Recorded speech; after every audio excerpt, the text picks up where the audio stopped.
So that committee basically said, yeah, let's get rid of that. Let's double check. We need to get equity in what we're losing. If you're losing a mature tree, we need to 100% get that tree back. Right. To be planted somewhere else. We're on the site. So, yeah. So that was a big one. It was a big one. But, yeah.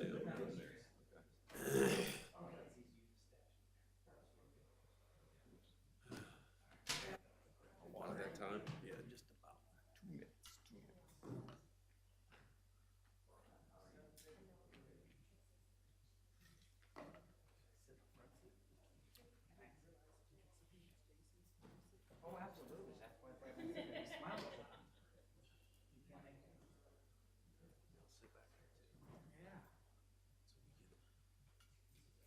See the screen.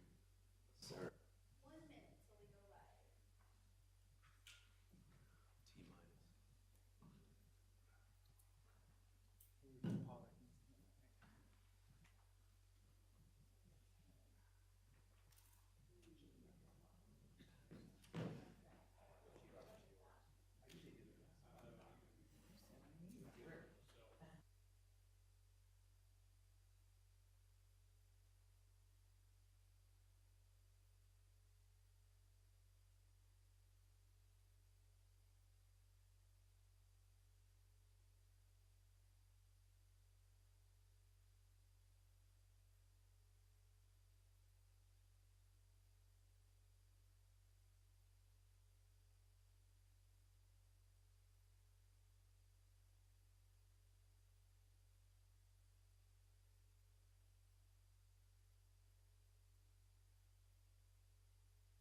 Okay, we'll call the July 24th, right? 22nd. Already get screwed up. Planning Board meeting to order, first order of business. Well, first of all, I'd like to welcome Prince and Marshall. Welcome, guys, and glad you're joining us tonight for your first meeting. First order of business, approval of the minutes from the previous meeting. Make a motion to approve the minutes from the June 24th, 2025 Planning Board meeting. Second? Okay, we have a motion and a second. Any discussion? All those in favor?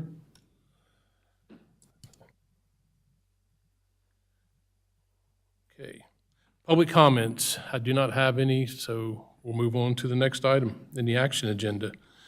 First up is consider recommendation on petition R-2506, 12300 McCord Road. It's a spate.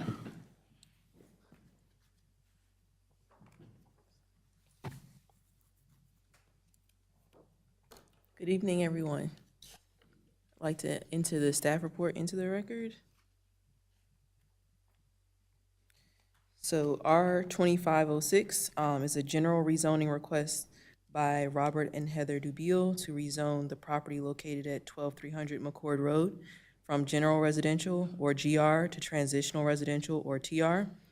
The subject property is surrounded by single-family residential properties to the south, east, and west that are all zoned general residential, and the properties to the north are single-family residential that are all zoned, or directly across the street are zoned transitional residential. What you'll see before you are the permitted uses in the TR zoning district. Overwhelmingly, residential single-family developments are constructed within the TR zoning district. I can answer any questions about site plan requirements or permitted density. If any, as this is a general rezoning request, those items are not required.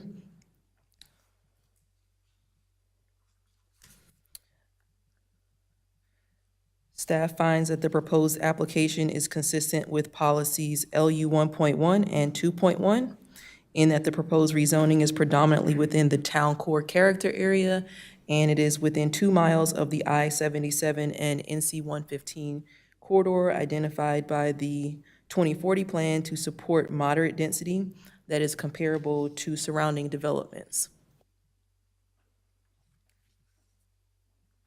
Staff also find that the request is consistent with the criteria for a rezoning application.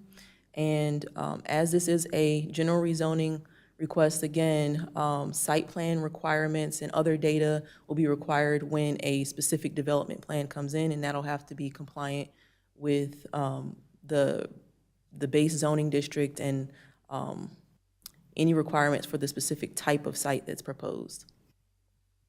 So this is obviously the planning board meeting for this, this application. Town board final action is proposed for August 19th. And staff recommend approval of this, this rezoning application. And I can take any questions that you have at this time. Thank you. Questions for staff?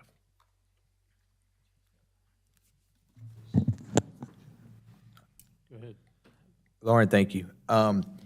What does this accomplish for the applicants? Like, traditionally, we see a rezoning come in and there's a site plan associated with it. And I get there's a difference between TR and GR, but like, can you just give us some guidance and, the difference between the two and what's the ultimate goal here? Sure. So currently, the property owners, they owned a couple properties, and the property that's proposed to be rezoned is large, and they've been cutting that grass. And so quite simply, it's a lot of grass to cut. So they're trying to optimize that property for development in the future. GR has larger individual lot size requirements than TR does. And the TR would allow a greater density, but let me go back and I can show you. So with a TR rezoning, the applicants could either themselves or sell to a developer for a farmhouse cluster, which is currently the idea. Obviously, with the general rezoning, they could do any of the uses that are permitted there, but that's the current idea, is that it would be developed as a farmhouse cluster. It meets the minimum size requirements for a farmhouse cluster, the minimum road frontage for that, and could achieve that density, which the maximum number of lots in a farmhouse cluster is six lots. It will be comparable in density to the surrounding development there. So that would be obviously comparable to the TR across the street, but it will be also comparable to the density next door in Northstone as well. These questions aren't because I'm in opposition. I'm just trying to understand it. Sure. So would a farmhouse cluster still be permitted and allowed in the GR? No. Okay. So this basically allows them to pursue that if that's what they want to do. That's correct. Other questions? No, I'm gonna ask you to just confirm the 6-house max if we go to TR. And go to the next slide, what were the other uses in TR? Microphone. Sorry about that. The other uses in TR, how would we stop them from like putting a bed and breakfast there or something like that? Like, I like the idea of the cluster home there, the 6 homes. It makes sense. It's in the middle of a residential neighborhood, but obviously they have to come back for another rezoning if they want to put a bed and breakfast in there or something like that. No. They would not. Nope. So if they wanted to do, if they sold to someone who wanted to develop a bed and breakfast in, if this rezoning were approved, then that developer would have to just submit site plans that were compliant with the minimum standards for the building and lot type for a bed and breakfast in. Mm-hmm. And then relatedly, if they were to propose any use that would require like a TIA, that would have to also be done as a part of that too. All right. So, But a bed and breakfast probably wouldn't need a traffic analysis if you're only going to have, 8 bedrooms or something like that. well, perhaps they would have to submit the determination of need form, and then once the engineering department reviewed it, then they would determine if you needed an analysis or not. And what is a family care home? So the family care home is defined by state statute, so I'm going to just kind of paraphrase essentially, but it's a home for individuals that have disabilities or they're elderly and they need care. They're required in, I believe, any zoning district that allows residential uses in the state of North Carolina, if I'm recalling correctly. I'm just trying to think if I was a neighbor near there, right? You know, I'm fine with the 6 homes, but what else am I opening myself up to that could be my neighbor, right? And I don't know, you know, we've had issues with a hotel, and I know a bed and breakfast isn't necessarily a hotel. Wasn't sure what a family care home was, or boarding room for houses up to 2 roomers. I don't know what that means either. But I mean, I'm fine with the project. It just seems like there's a lot of other options that could go in. So that's it.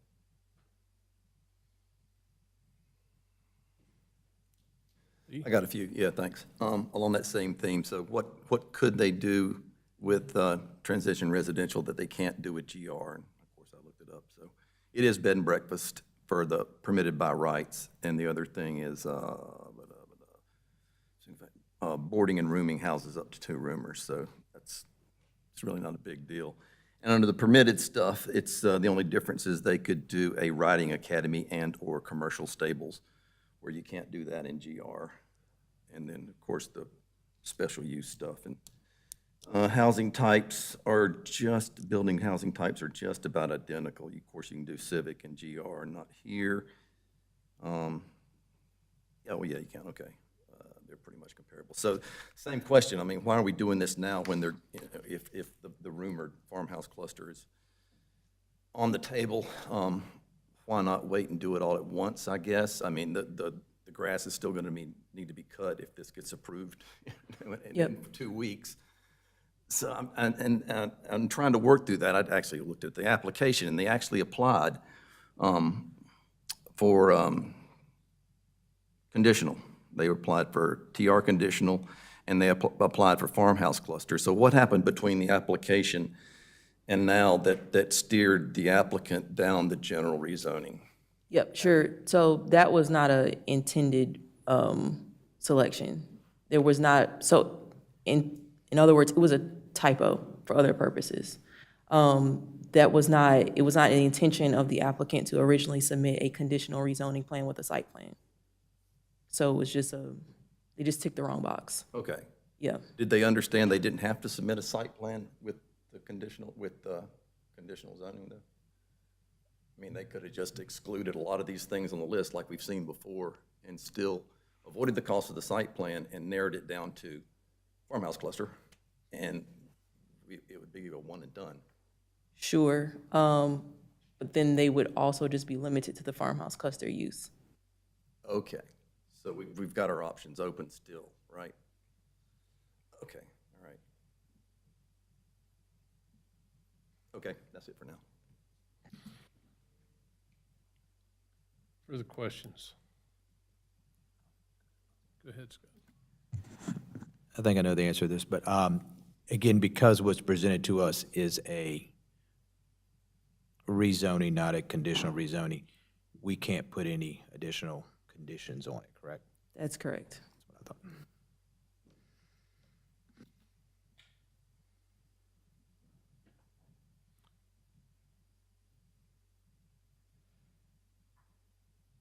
And also, to be clear, they couldn't submit an application for a conditional rezoning and say only for a farmhouse cluster. They would have to follow all the requirements of the rezoning checklist, so to speak.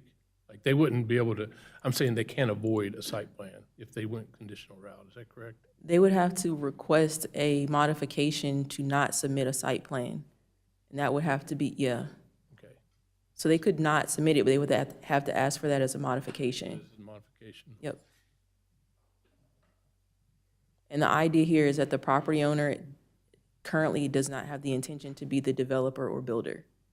So that's kind of another part of it. So for example, if they were to submit this as a conditional district rezoning plan for a farmhouse cluster only, and while this is not their current intention, someone comes back and they say, well, we want to like have a park here. They would have to go back through the CD rezoning process to undo that.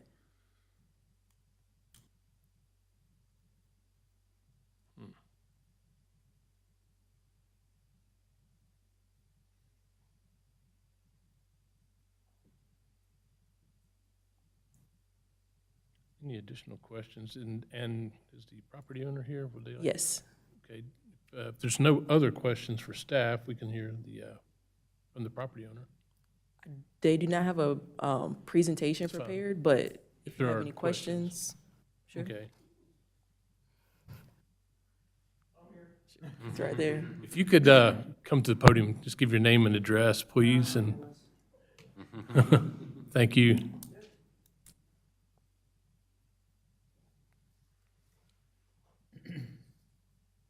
I'm Robert DeBeal, property owner.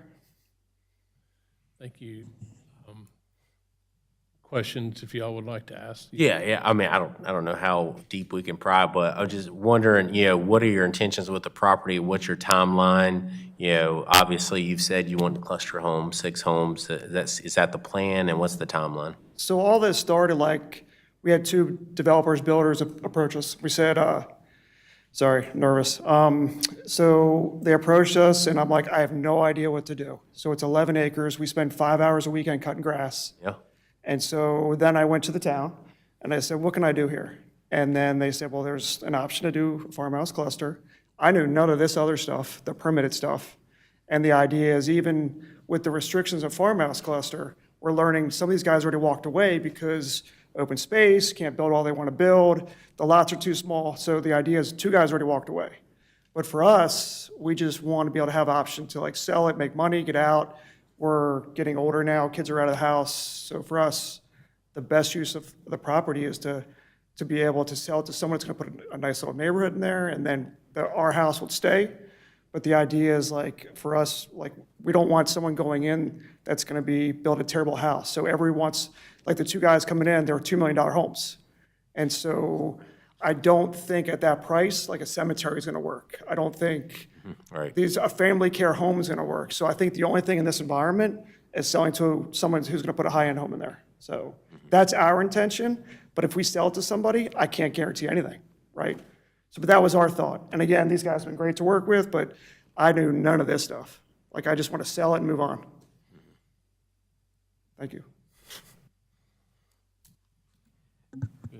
And I think therein lies some of our, because, part of our responsibility is not necessarily exactly what you're doing, but, somebody come along tomorrow and offer you some amount of money, you move on, and now we as a town are not necessarily stuck, but we now have this as a permitted right, bed and breakfast inns, et cetera. So some of that, and again, I know that was not your intention at all. No. This is just our process.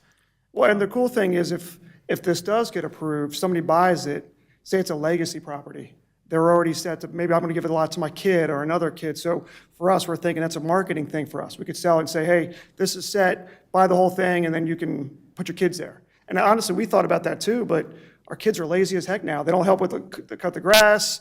They're COVID kids. And so for us, we're just done doing all the work on it. We just are. And so talking to these guys, this seemed like the best use for all of it. But I get where you guys are at saying, shoot, man, somebody come in and put a bed and breakfast. And I've already thought that would be a cool idea, but I'm not running it.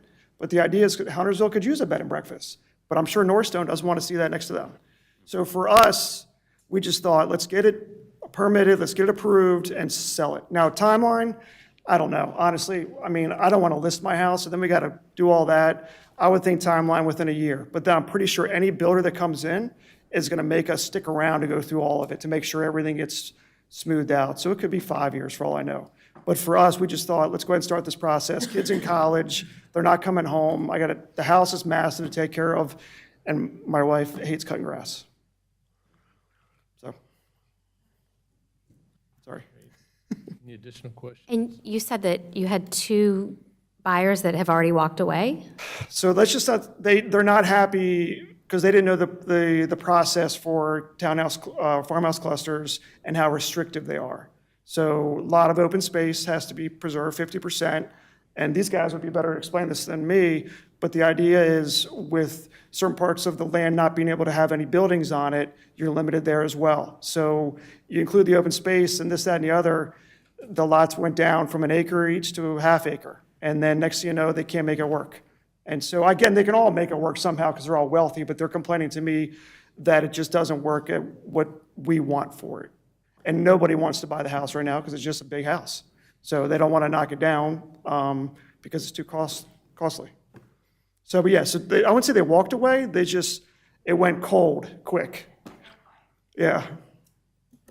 And this is probably a question more for the town, Brian or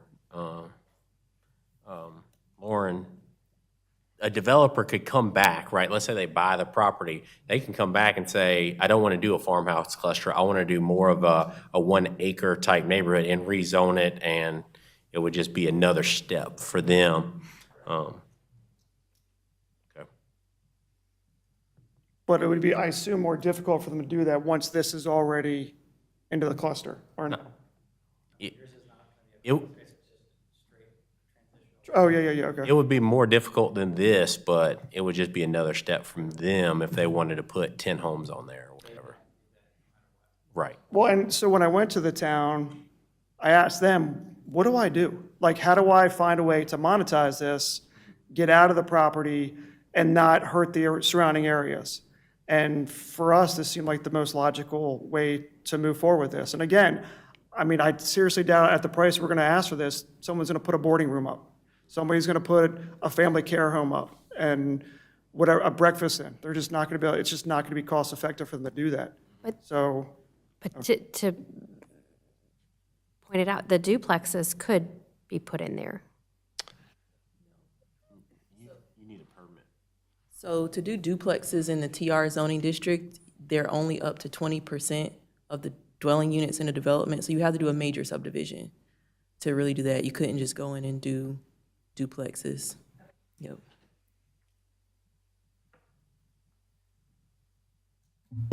Real quick, did you have any correspondence with the neighbors in response to the postcards that you sent out or anything like that? Did anybody reach out to you or discuss this proposal?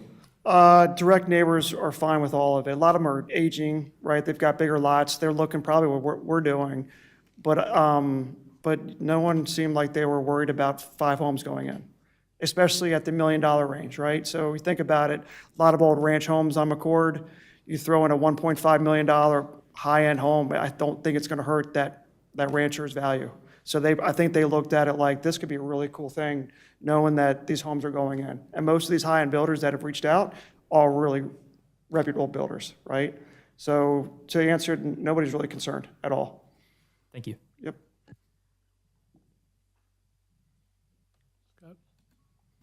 Mr. Chairman, I've got a motion to get us into discussion, if you'd like.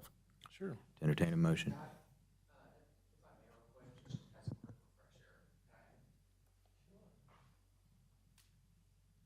I haven't even done anything wrong yet. You already got me. You've done nothing wrong. I just wanted, because we don't have general rezonings that often, just give a quick couple bullet points. So the fact that they chose to submit a general rezoning as opposed to a conditional rezoning cannot be a reason to deny it. Not having a site plan cannot be a reason to deny it because that's not required with the general rezoning. So I just wanted to point those two things out, and if there was going to be a denial, you would have to specify the plans that they did not follow. Just like any other rezoning, it needs to deal with the 2040 community plan and whatnot, not the fact that it's not a conditional rezoning. So just wanted to point that out real quick. Thank you. Thank you.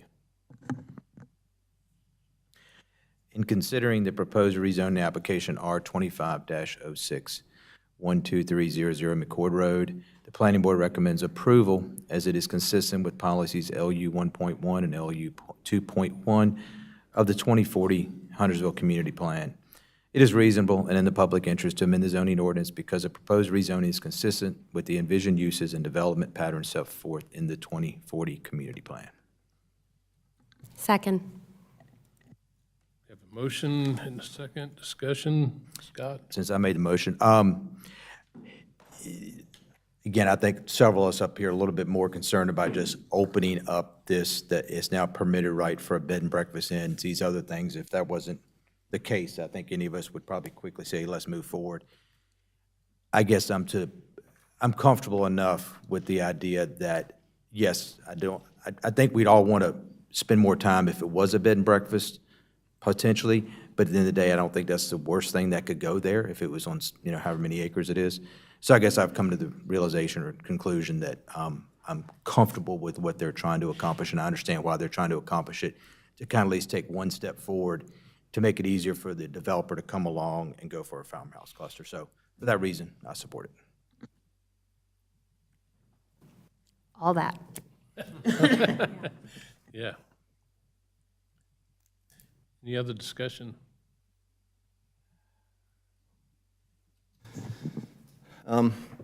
Here we are with general rezoning again. Actually, I had a motion written that complied, by the way, that, to deny, based on the 2040 community plan, the Chapter 5 implementation, and it reads, again, properties should not be preemptively upzoned based on the future land use plan. And I get what you're trying to do, and no fault to the applicant, but I think you were steered down the wrong road. I believe that the applications submitted, the suggestion should have been to go back and apply for not submitting a plan and narrow it down for us to farmhouse cluster, small subdivision, something, because it's not just a family care home or bed and breakfast. It could be anything. We're just, if you look back at the map, we're going across McCord Road to the, into the middle of GR, and yeah, the density might match a little bit in Northstone, but there's only 5 lots there that touch it. Mostly it's Hager's Road properties that are an acre or bigger. I think we just should have had this narrowed down better, and that we're using general rezoning improperly. And it would have been much better if it would have been a little more defined and a little easier to support. Okay. Chris? Yeah, I mean, I'm kind of with Lee, but, yeah, at the same time, the Hager's Ferry properties are in that, 2 acres. I mean, eventually, if the farmhouse clusters do go in, they're going to be in that same neighborhood. So I feel like it's a similar characteristic, other than the 5 properties in Northstone. And like Scott said, I mean, the worst thing, a bed and breakfast goes in there, it's probably not the end of the world. It's, it probably end up being pretty nice, for the amount of money that somebody's going to pay for this land and the location it's going to be in. So, I mean, I'm leaning more towards doing it. I don't know if it's necessarily the right thing, but I'm leaning more towards doing it just, so this person can market their property a little bit better and we can, get a farmhouse cluster in there. Yeah, I mean, I'm with you, Scott, what you said. I mean, I agree with the potential uses there and what that land value is and the open space requirements that will be required in that district, that I'm comfortable with the rezoning.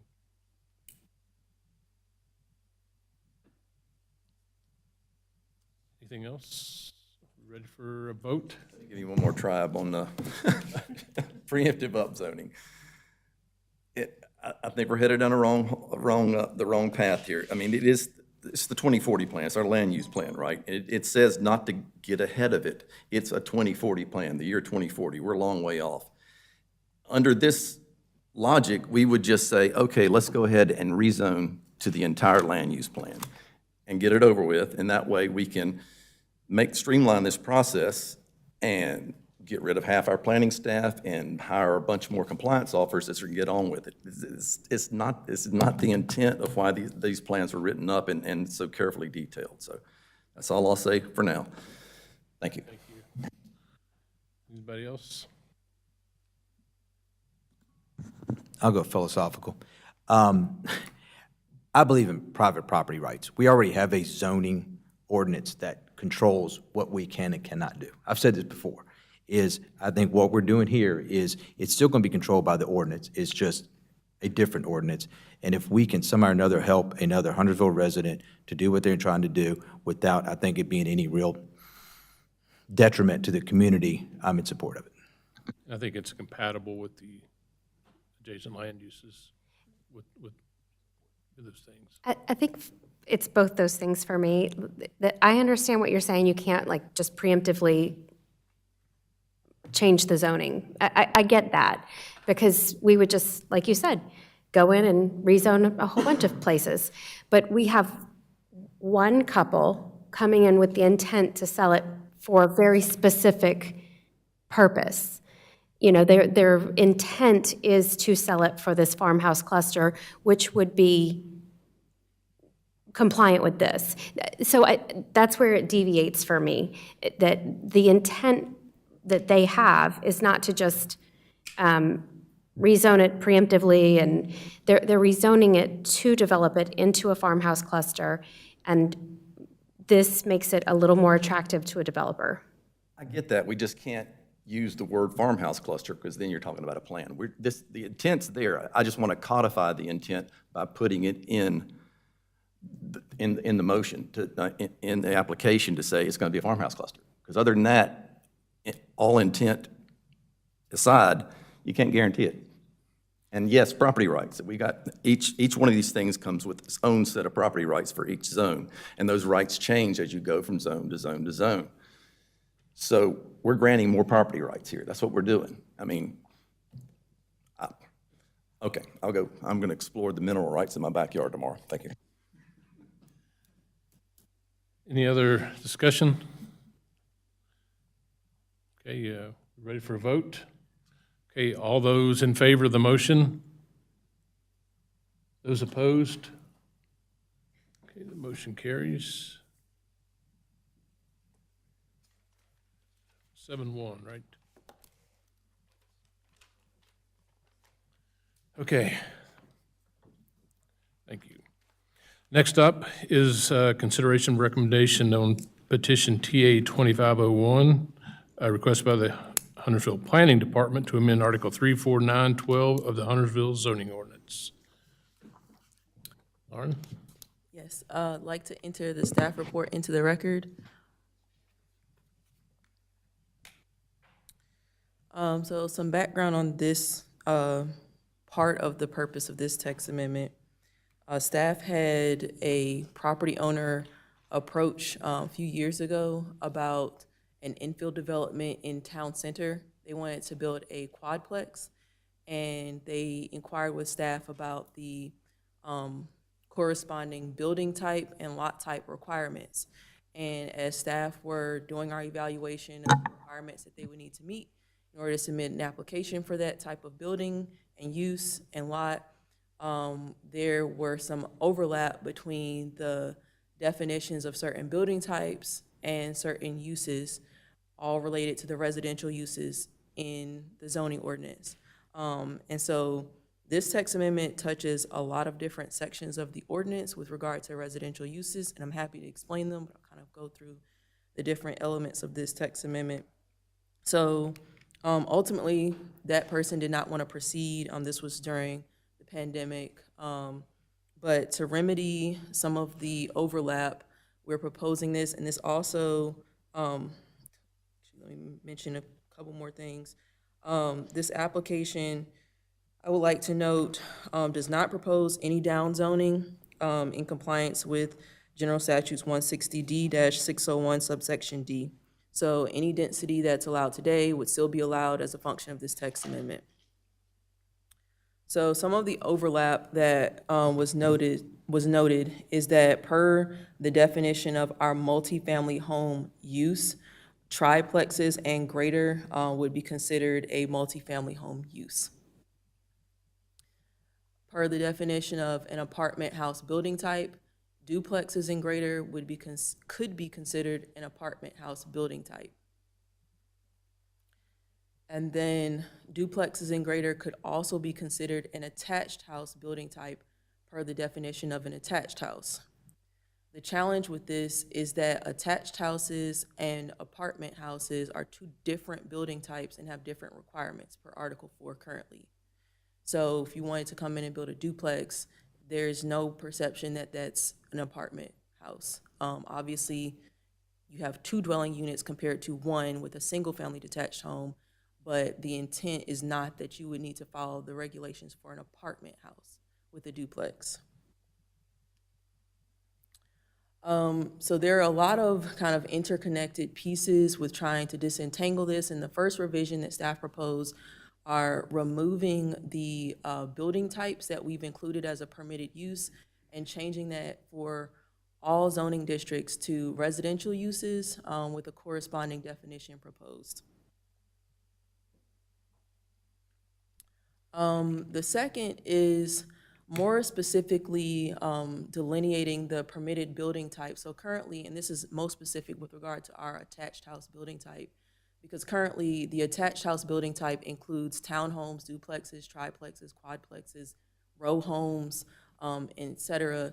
And there's an inherent issue with that I'll get to in a little bit in one of the later revisions. But essentially, for each building, for each zoning district, we've now separated out the specific building types that are allowed, so you can go to that zoning district and see what type of attached house is permitted in that zoning district. And so related to the density allowance, we've also specified the type of what are currently known as attached house type, what type of units are allowed to, you're allowed to achieve with like attached dwellings. So we've specified for each zoning district as allowed, whether or not you're allowed to reach whatever corresponding percentage of duplex, triplex, quadplex, or townhome or apartment units. So, for example, in your rural and transitional residential zoning districts, you can't have apartment buildings, but you can have duplexes up to 20%.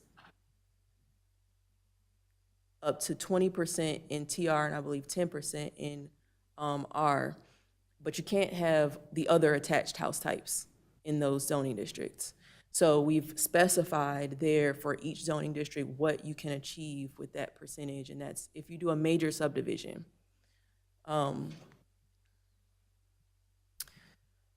So here, related to separating out the attached house types, another thing that we've proposed are new building types, one for the duplex, triplex, quadplex type, and then another for your townhomes. One of the current issues in the zoning ordinance is that the attached house building type includes a property line down the center. Duplexes, triplexes, and quadplexes are multiple residential units on one shared lot. That's the application from the county and the state. You don't have multiple dwelling units that are separated by property lines for a duplex, triplex, or quadplex. And so there are a couple things that are achieved here. One, these have different lot type requirements currently under the ordinance. So what we've proposed here is consistent with what the current ordinance requires, but it also clarifies that the duplex is just a unit that's separated, not a lot. You're not creating new lots. And this has also been a concern by the Register of Deeds office, where they will see, for example, units that get approved with their building permitting as a duplex and then come back and try to separate into two different lots. And that's not the intent with that building type for fire separation purposes and building code requirements. So it ticks a lot of boxes to separate these out. And so the following is the proposed townhome building type, and this is also consistent with the current standards for a townhome. So you have the property line down the center. The idea is that you have dwelling units that are attached, but they're on their own individual properties. Revisions 7 through 10 are items that staff has just been noting that are related to residential uses, but not specifically the original challenge. So one is that we noted that detached homes do not have the requirement currently in the ordinance to be generally parallel to whatever their frontage condition is. Every other building type has that requirement. So you front on a public street, you front on a greenway. If you're in a duplex right now, you would have to have that duplex generally parallel with the public street. And the idea here is that if you are in an exempt subdivision, you would still be exempt from this requirement. So what we see with exempts, someone is gifting a lot to a family member, friend, et cetera, they would still be exempt from this requirement. And these are the lots that are greater than an acre, where the idea is someone wants to be back in the woods and kind of have their home turn for the sun to hit a certain direction, that type of thing. The next is the requirement about the ownership of ADUs. So One of the requirements for ADUs is that the primary dwelling and the ADU have the same owner of the actual structures right now. And staff are proposing that we remove that requirement. This does not change the requirement about property ownership or the number of ADUs you could get on a lot. It would just be removing the regulation about who owns the structures. So this essentially, it may allow someone to condo out an ADU, but while we don't see that as likely as with most of the ADUs, we don't see that as an impossibility, we just don't have any examples of anyone ever doing that or trying to do that. The next is the proposed removal that ADUs be registered with the planning director. There's never been a process for ADUs to register with the planning director. And it's just removing a requirement that's frankly not being used. This would not remove the requirement that zoning be reviewed for ADUs, so we would still be reviewing them as we are currently doing. And then we're also adding the requirement that most specifically says that ADUs are only permitted for single-family detached homes or townhomes. This is the current rule.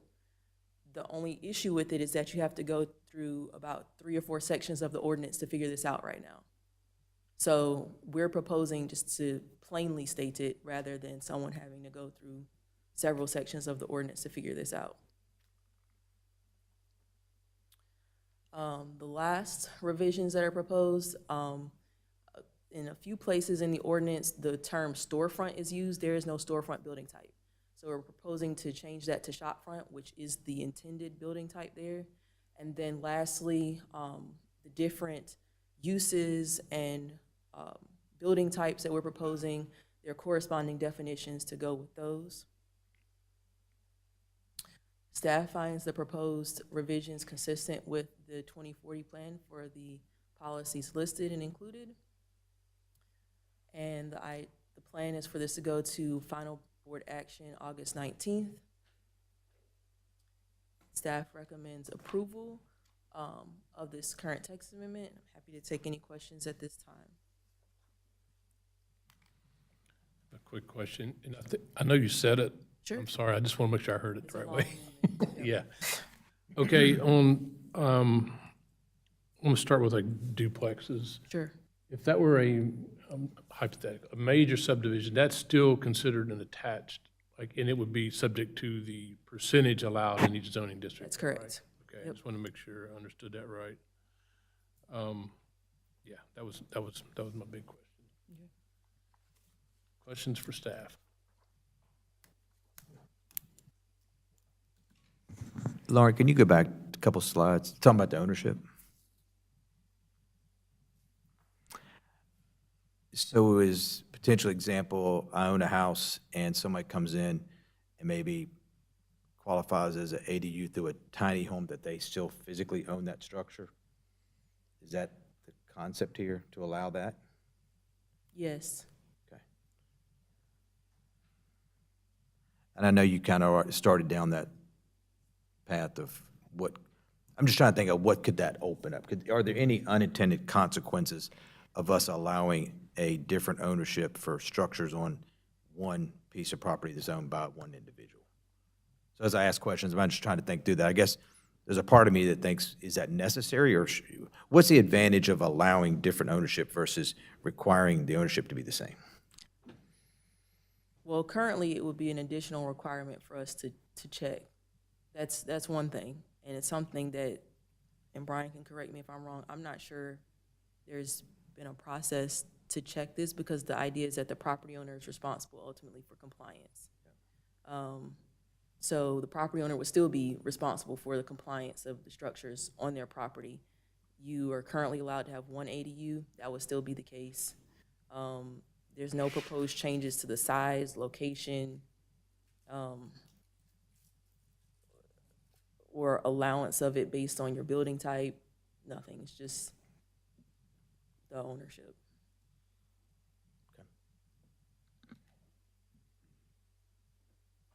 Lee? to be nicer on this one. No, I think the intent is to not really change anything within our ordinance, just further define it and make it simpler to understand. So it was a lot until I got to the actual revised ordinance. Says, okay, we're striking single-family detached and everything, residential uses are permitted, and we're going down to building type and then addressing duplex, triplex, quadplex. All that makes perfect sense. So the one thing I did notice is, I forget who it was GR, one of them, duplexes were only allowed on corner lots. Yes. And that appears to be changing, where a subdivision now come in and put 10%, or what's a GR, for instance, 10% in? It will still be the same. So let me find it so I can make sure that I'm. So it's interesting that you found that. But essentially, in any zoning district that allows duplexes, you would still be allowed to have duplexes, but they have to be on corner lots that are 1.5 times the minimum size. So this would still be allowed, but it's not an impossibility, but it does not happen. So, for example, in the rural zoning district, you would have to be on a corner lot. The lot would have to be 1.5 times the minimum size of a lot in the rural zoning district. You would have to have the units, would have to have doors on different corners, and meet all those other requirements. I am not aware that we've had one come in ever. Right. And you'd still have to be under 10% or under. That, you could do that without being under the 10%. You could do that as a standalone, but you could do that now, Every corner lot in your subdivision, you could put a duplex on. potentially. But that does not, okay, if it's a major subdivision, no. But if you were just you as an individual wanted to put one on a corner that was not a part of a major subdivision, yes, you could. Okay. Yep. Okay. So infill projects, things like that. Yes, that's correct. Okay, I think I got the rest of it. I think I'm good. Thanks. Yeah, just a quick question here. So this idea that we're striking the requirement that the ADUs be registered with the planning director, so that was never implemented or never been implemented at all, right? First question. Correct. Okay, and there was never any intent to do something with that previously? Like, we're not giving up this is just something that was put in place based on a form document or something like that, and there was never any intent to implement anything like this, correct? I'm not aware that there ever was. Brian, are you? No. Okay. Okay, that's all. Any other questions? Okay. Do we have a motion prepared? I've got one. In considering the proposed amendment TA 25-01, the planning board recommends approval based on the amendment being consistent with policies LU2, LU3, LU 5.3, LU 7.1, LU 10.1, and LU 10.3 of the Huntersville 2040 plan. It is reasonable and in the public interest to amend the zoning ordinance because it clarifies the overlap of residential use and structure definitions, provides specific and objective parameters to new building type categories, and encourages an appropriate mixture of housing types. Okay, we have a motion. We have a second. Second. Discussion, we'll start with you, Chris. No, I mean, I didn't ask any questions because, it seemed like we were doing it to, kind of clarify a few clerical things that are already being done in the office there. So I just felt like it was the right thing to do and helps us comply with the 2040 plan. Prince, any follow-up? Yeah, my concern was about the ADUs, but as Marshall asked the questions, what was the purpose, for it being, scrap out? But now that I understand that it hasn't been used, and so you're just trying to get it out to make sure that everything is right. So that clarified my concerns. Okay. Anybody else? Okay, we'll take a vote. All those in favor? Those opposed, and it passes unanimously.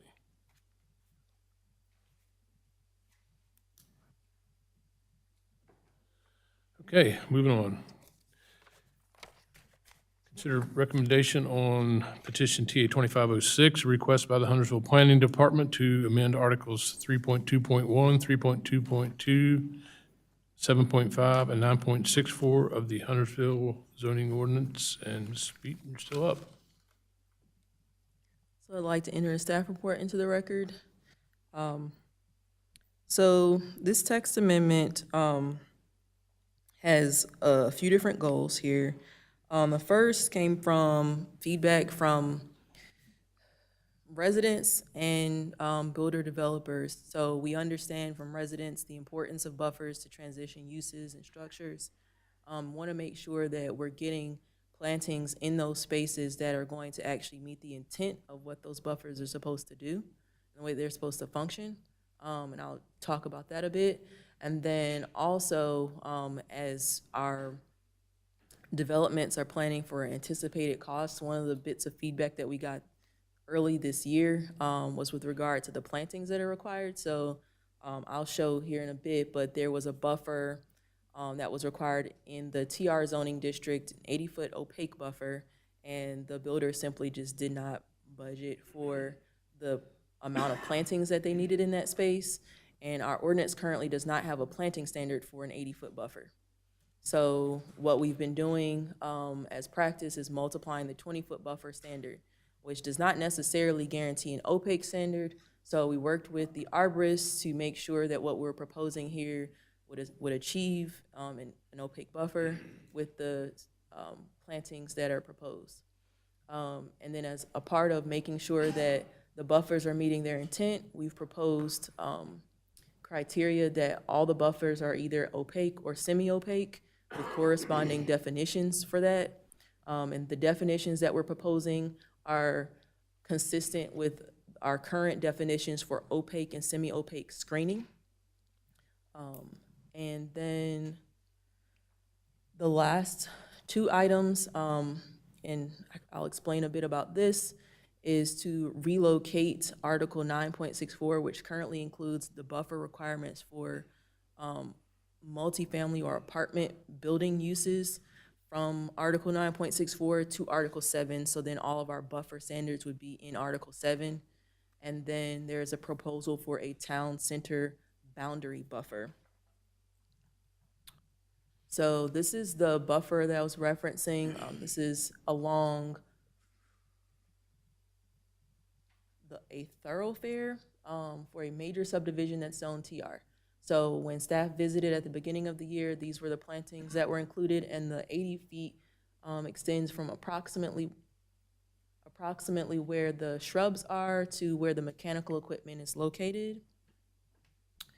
And then what you'll see on the left is the supplemental plantings that were added by the builder for that same side of the street. And then the opposite side, which extends several hundred feet, they also added a number of large maturing evergreens and shrubs to achieve the opaque requirement at maturity. So I won't go through all this, but essentially what we took pretty exactly the screening definitions for opaque and semi-opaque and used that to develop the definitions for opaque and semi-opaque buffers. And then what you'll see here is in the description column for all the buffers, we've proposed which should be intended to be opaque or semi-opaque. A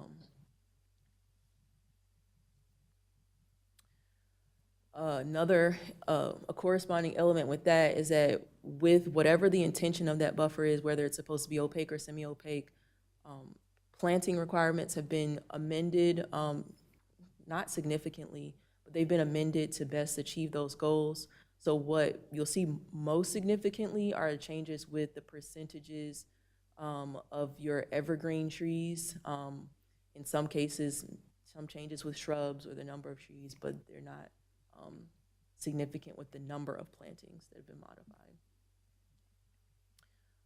Here is where we've added the planting category for the 80-foot buffers along major subdivisions. That's This is a buffer requirement that's existing, and we're just codifying the planting requirements for it. Here is a modification of an existing buffer. So I just wanted to call attention to a couple of the other significant changes with this text amendment. Currently, the major subdivision buffer is 40 feet when the density is 2 times greater than the existing development. In all other cases, you have a 20-foot buffer. Staff are proposing to reduce that to 30 feet, but increase the number of plantings, so the number of trees and the percentage of large maturing evergreen trees. And we're also reducing the number of shrubs. And the idea here that the current planting standards produce this type of buffer. This is what the current code would require for a 20-foot buffer. And so we're proposing to increase the number of trees that you would have to plant in that section and increase the percentage of the large maturing evergreen to essentially provide more of a semi-opaque separation between a development and whatever it's adjoining for major subdivisions. Here is the relocated apartment buffer requirement. So in the current standards for an apartment in Article 9.64, the maximum buffer is, I believe, 40 or 45 feet, and that's when you have the greatest density adjoining a lower density development. Staff are proposing a 30-foot buffer as a standard for any apartment that's adjoining, that's on one building, one lot, and when it's a multi-building site development. And it's with the corresponding plantings that are listed there. And then lastly, this is a new buffer that's being proposed, and this would be for town center edge conditions. So this would be a buffer that's required on a lot that is zoned town center, but adjoins a different zoning district, where you have an apartment, a mixed-use building, or non-residential development. You would have to include a 20-foot buffer, and that will be an opaque buffer. And you'll see there is a footnote. That footnote corresponds to the existing allowed reduction in buffer width in the ordinance, but you would still have to produce an opaque buffer there. Staff finds the proposed text amendment consistent with the 2040 plan. This application is also proposed to go to Town Board Final Action August 19th. And staff recommend approval of the proposed text amendment. Happy to take any questions at this time. Thank you. Question for staff? Yeah, just one real quick. The semi-opaque major subdivision buffer, you went from 40 feet down to 30 feet. You increased the plantings, which I agree with, but I'm wondering, why did we reduce the buffer by 10 feet in that one? It seems like that's the only one we kind of reduced the footage. Everything else stayed the same. Was there like a? Yes, I'm sorry, I had to think. There are a lot of changes with these text amendments. So currently, it's because the other buffers that we currently have are 30 feet outside of the 80-foot buffers that we have, and the 50-foot, yep. So the non-residential uses not otherwise listed is 30 feet. And then the semi-opaque buffer for civic uses is 30 feet. And so we propose it consistent with those two because it's not intended to be an opaque buffer. Our opaque buffers are, the only ones that we're proposing to be opaque are the town center buffer, but otherwise for opaque buffers, you're intending for a wider section. So 50 feet, 80 feet, et cetera. That's it. That's it. I have a question about the farmhouse cluster buffer. Yes. Is that part of this? Because it's typically 80 feet, but there's exceptions. We had a text amendment recently where we could keep the rural character of fences or walls. Yes. Is that included in here? Yes, that is also included.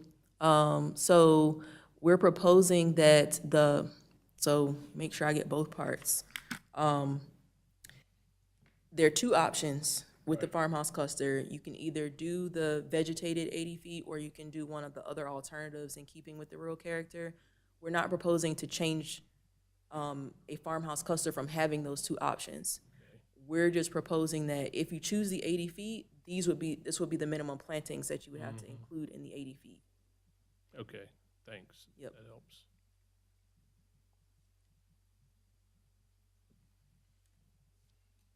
There was another reduction in buffer width, so we're on this page, was it, whoops, we were. That one? Now, that one we just addressed, Chris addressed that one.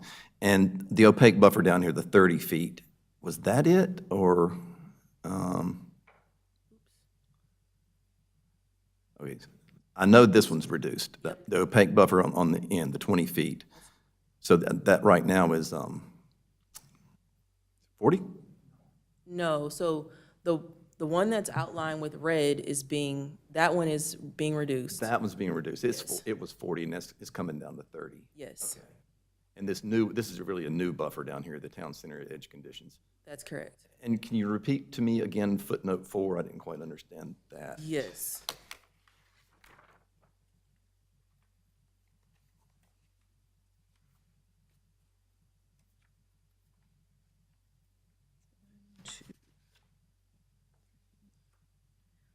Yes, so footnote 4 is except where non-residential uses in the highway, commercial, and vehicle sales district, but residential uses, buffer yard widths may be reduced to 10 feet if evergreen shrubs are used that will reach a minimum height of 8 feet at maturity. Shrubs shall be planted to create a complete visual buffer.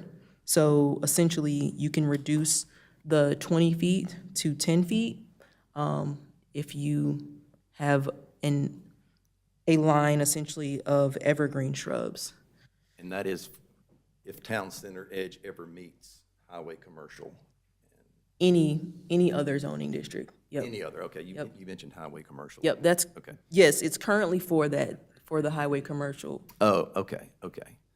All right, town center edge, so, I'm sorry, sorry, I'm sorry, let me correct that. It is for all except highway commercial, that reduction allowance. okay, now it makes sense. Okay. Yes. I was trying to envision when this was gonna happen. Could be tomorrow. We don't have I don't have a clear definition in my head of what edge is on town center, so we're talking the town center zoning and not what we call town center to be quarter mile, half a mile from the center of town. That is correct. Okay, so we're talking about the zoning, and the edge would be at any point where TC zoning meets anything that's not TC zoning. That's correct. Okay. How about if it's non-contiguous and you got TC and then some other zone, then it jumps back to TC, as it would as you go north here?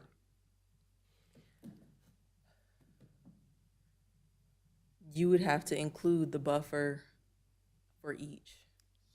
Okay. Okay. All right, we're good on that one. And then previous one, I think there was another question I had in here.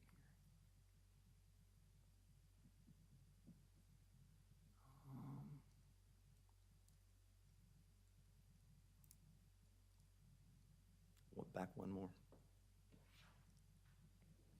Okay. All right, we're just bumping up percentages, and so it's more, the buffers are becoming more robust with these changes. Pretty Yes. much, yeah. I mean, the 54 trees per 1,000 square feet, that's great. Oh, no, 5. Yeah, that's what I thought when I saw it. No, 5, it's a 5 Come on, trees. come on. So, and I'll also add, Messing with you.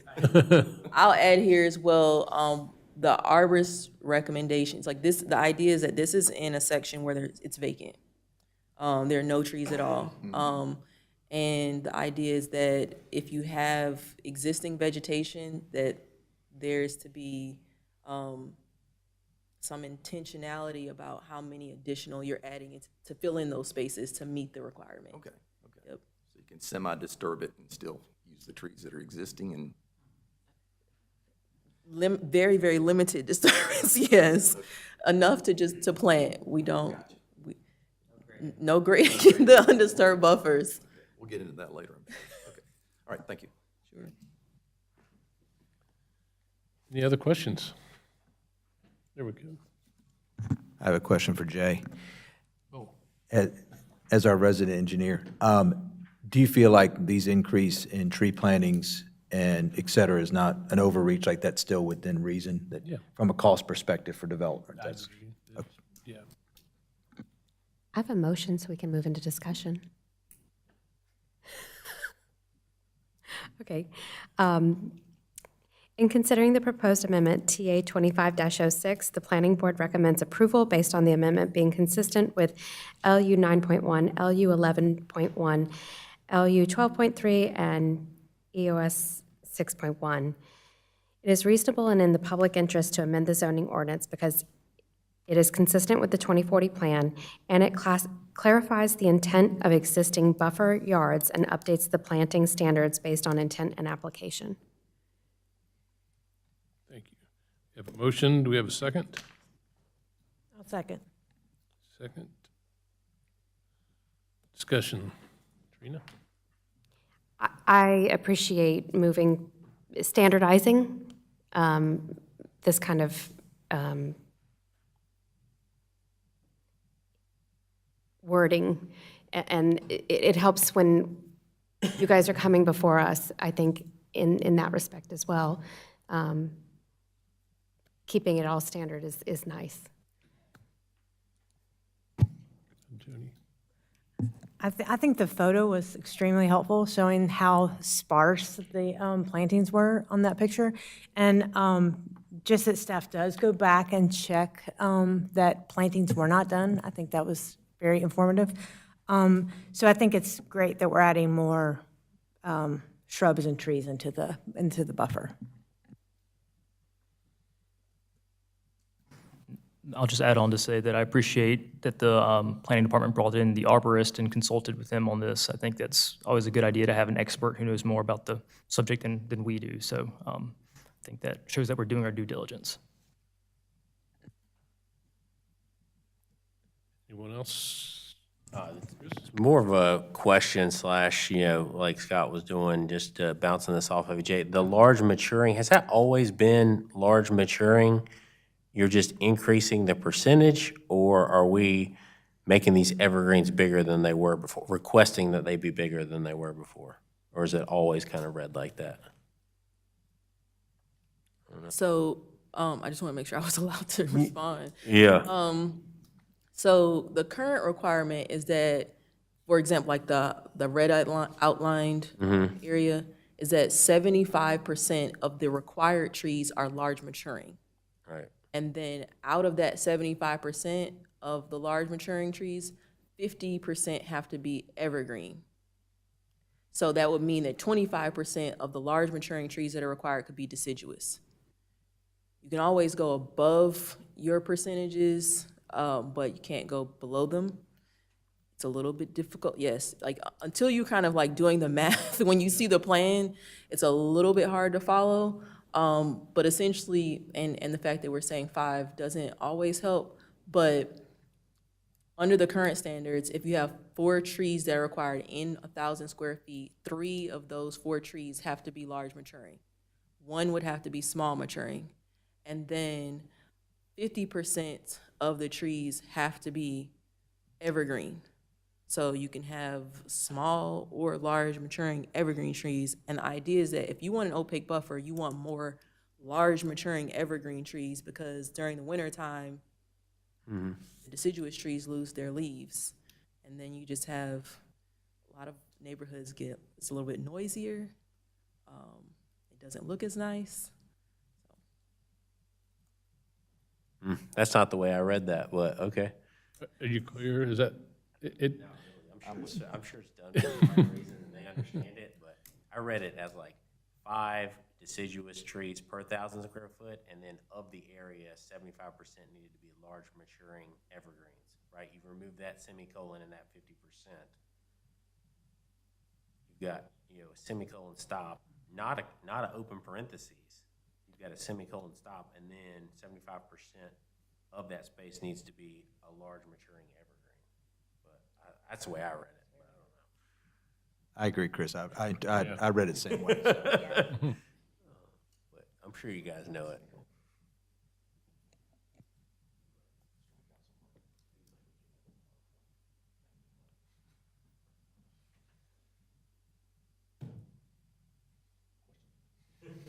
Well, yeah, Lauren, do you not agree? You think? so yeah, so no, so now the standard is changing. So it would have, yes, it would read like that today where we have this deciduous requirement, but now the idea is that you would no longer essentially have to have large maturing deciduous trees. You would have 5 trees per 1,000 square feet, and of those 5 trees, 75% will be large maturing evergreen with the strikeout. And then 25% will be small maturing. So the small maturing could be evergreen or they could be deciduous. The idea is that you would want them to be deciduous so that you have like a height difference to cover. But essentially you would no longer need to plant large maturing deciduous trees. 1,000 square foot, right? We're talking about an 80-foot buffer or whatever, so that's like 120 long, and you're only putting 5 trees in there? That doesn't seem like enough. No, per 1,000 square feet. So if it were, If it were 80 foot wide, right, that's gonna be somewhere in the neighborhood of 120 foot long. And then you're only gonna put 5 trees in there?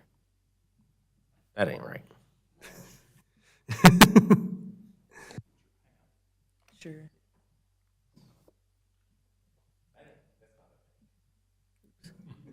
It'd be every 12.5. 12 feet. If you're 80 feet deep, every 12 feet gets you 1,000 feet, I think. It's 100. Yeah.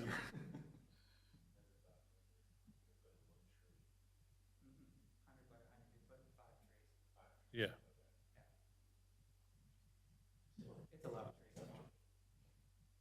So it's 5 every, and if it's only 80 feet, it's 5 every 12 and a half feet. Yeah. Mm-hmm. Yeah, 100 by 10 for the 1,000.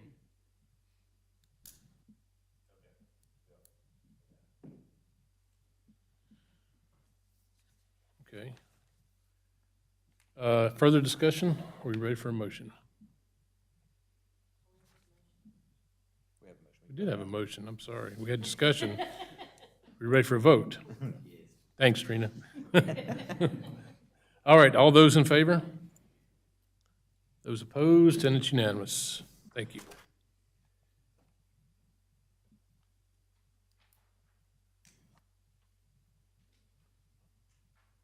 All right, one more, right?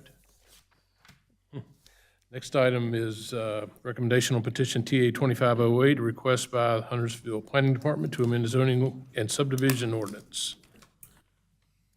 So I'd like to enter the staff report into the record for this item.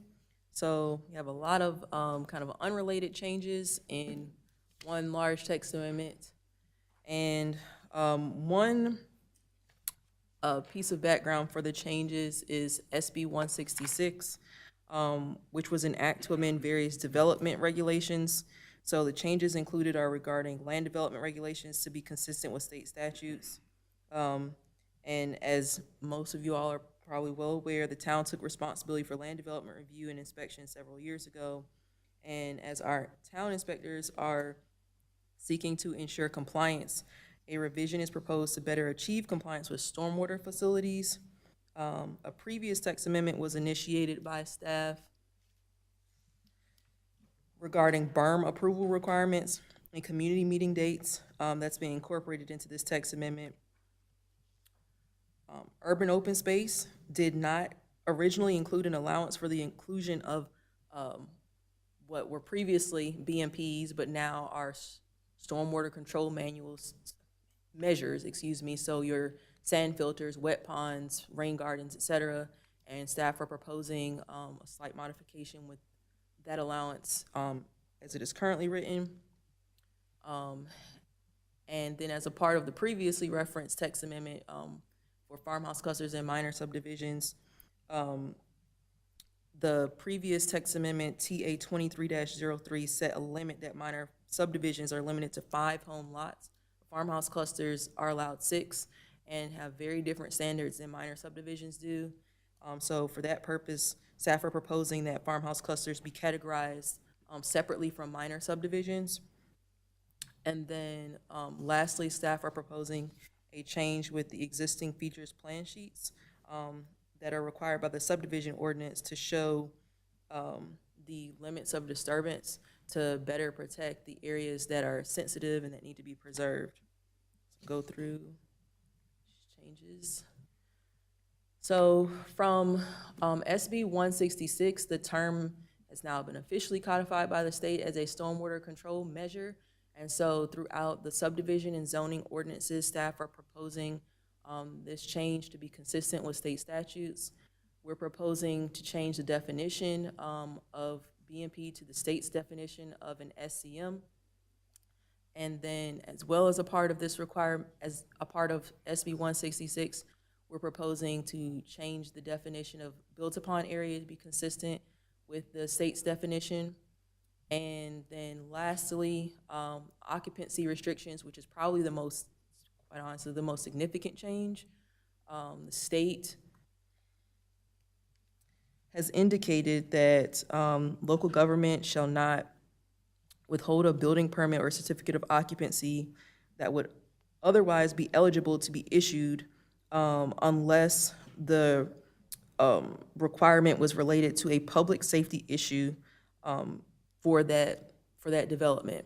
So throughout our subdivision and zoning ordinances, most of the requirements that we have linked to occupancy that are land development requirements are remaining.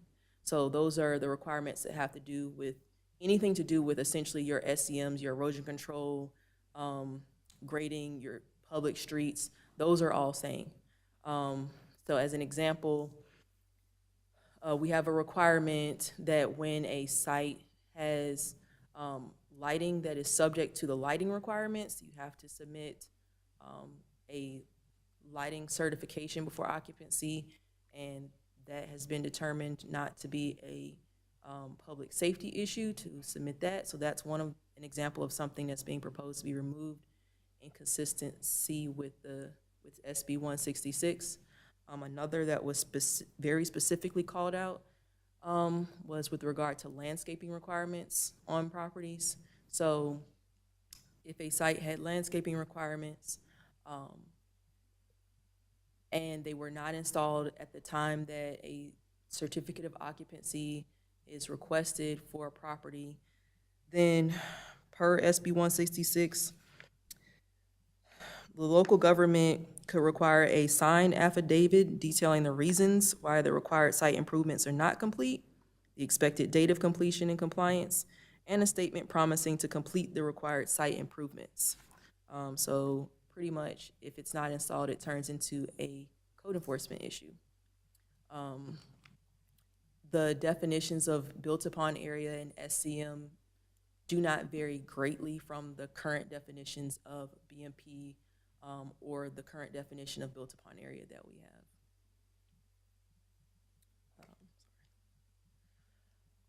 The next revision is a proposed sunset date on the conversion of stormwater control measures and submission of as-built. So currently, there are approximately 82 sites that are, actually, I think it's changed since last week, but at the time, 82 sites under construction, and of those, 30% are ready for conversion. So the conversion of the temporary measured facility to the permanent facility based on inspections. Some of these sites have been under construction for a very long time, some as early as the early 2000s. And so essentially, when the facilities are not converted to permanent facilities, the stormwater is not being treated before it goes into our water systems. So this section is proposing that there is a sunset date. So from the time that the SCM is ready for conversion, that you have 6 months to convert the facility and submit your as-built based upon the inspections that are completed. The next, I won't read the entirety of this. I'm not sure if anyone was on the planning board when I brought this, but there are current requirements for berm standards, and they're very specific. So essentially, if you meet the berm standards that are in the ordinance, staff recommend approval of them. However, there's an additional requirement that it still comes to planning board. So staff are proposing to remove the requirement to additionally get approval from planning board when an application is proposing a berm that's compliant with the ordinance standards. So essentially, if you want to propose a berm that's not consistent, you would have to go through the rezoning process to ask that, and then it would come before planning board anyway and town board. The next is a community meeting requirement. So staff see board members at community meetings, and the current reading of the ordinance indicates that community meetings are not to be held on regularly scheduled planning board and town board of commissioners meetings nights, but there was in the past, I believe, year and a half, an instance where meetings had to get rescheduled. I believe it was due to holidays, but essentially because of that, we had community meetings set on the same night as board meetings, so board members had conflicts where they weren't able to attend, so we're proposing to change that so that it is just on any scheduled town board meeting night or planning board meeting night. You can't schedule also community meetings.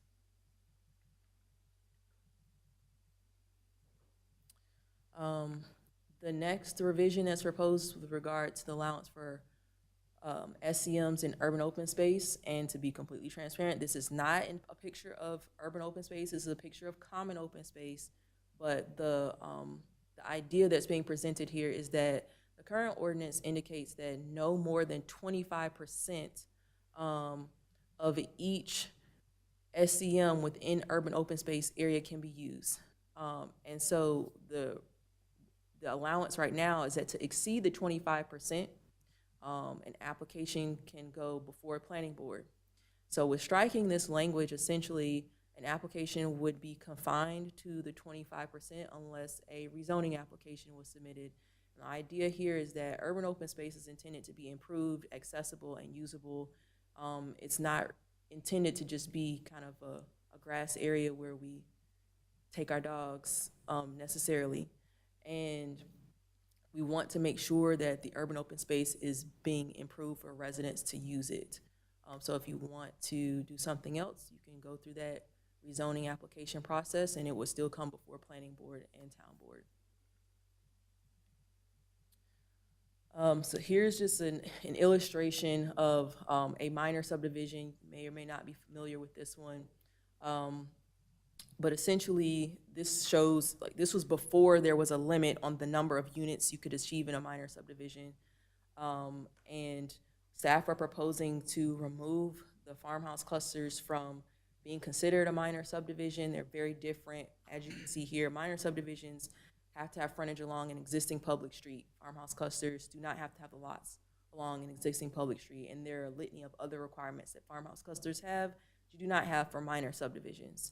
And so for that purpose, we're proposing to separate those. We're not proposing any additional requirements for farmhouse clusters or for minor subdivisions.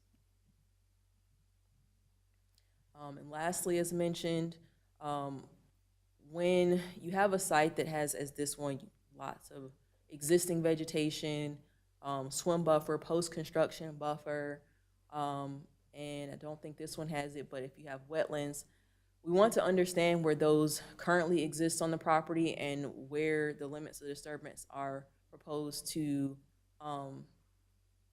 extend to. And so for that purpose, we're proposing that the limits of disturbance be shown on the existing features sheet so that we can further ensure that the areas that are intended to be preserved are preserved. Staff ask for this now, but it's not a requirement. Staff find the proposed text amendment consistent with the 2040 plan. And this application is also proposed to go to town board final action August 19th. Staff recommend approval of this text amendment. Happy to take any questions at this time. Okay. It's a lot rolled into one. Need a breath. Who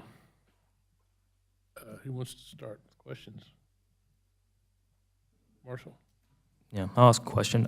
So the conversion of temporary to permanent SCM, I think you said was 6 months?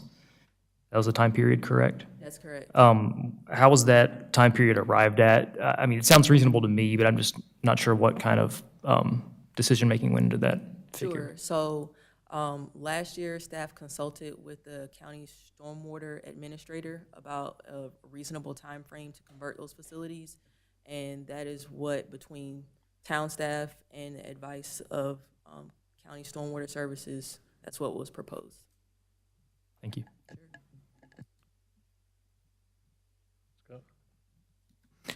First, a comment. Lauren, excellent job tonight. This is a lot of heavy lifting, and you've done a wonderful job.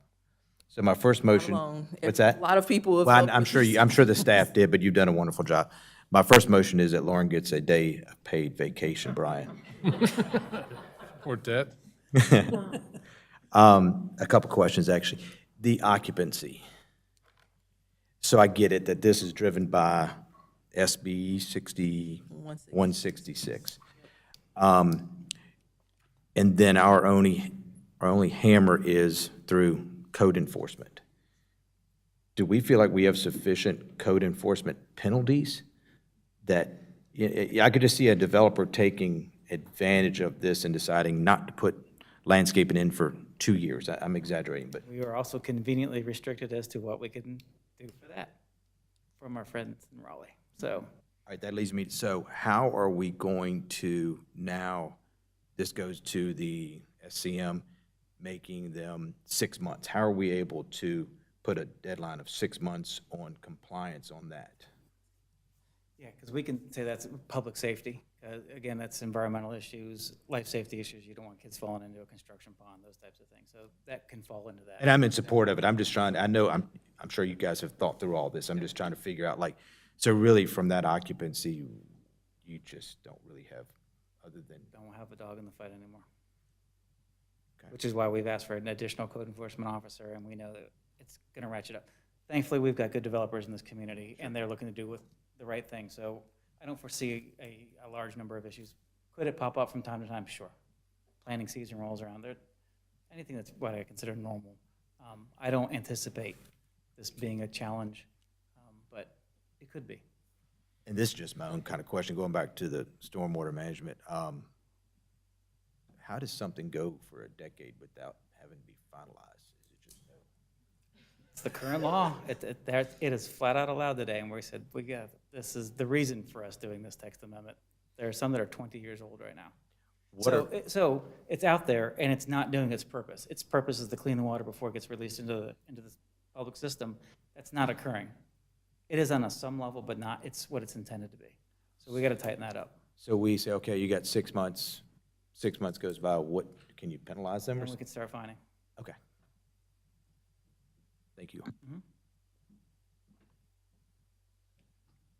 So it's operating, but it's out of compliance. It hadn't been approved yet. Correct. It still Okay. operates as a construction pond. So the project itself could be finished and fully occupied and, okay, so that's got to be a safety, water quality issue there. Correct.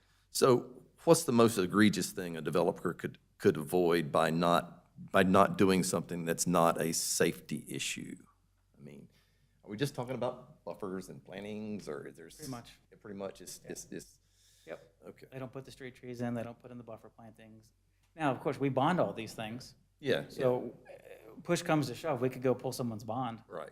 Which is not great for their credit rating, and stuff still gets put in. So there's no, there's no real need for us to do that.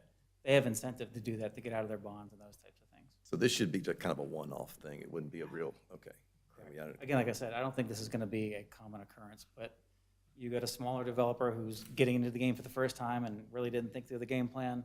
Yeah, I mean, it's just Take a changes how we, shortcut. yeah. Okay. Okay, I got another one probably, but.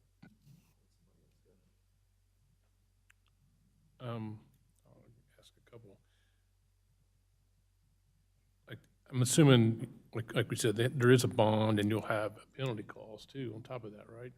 For these, so feel good about that. I have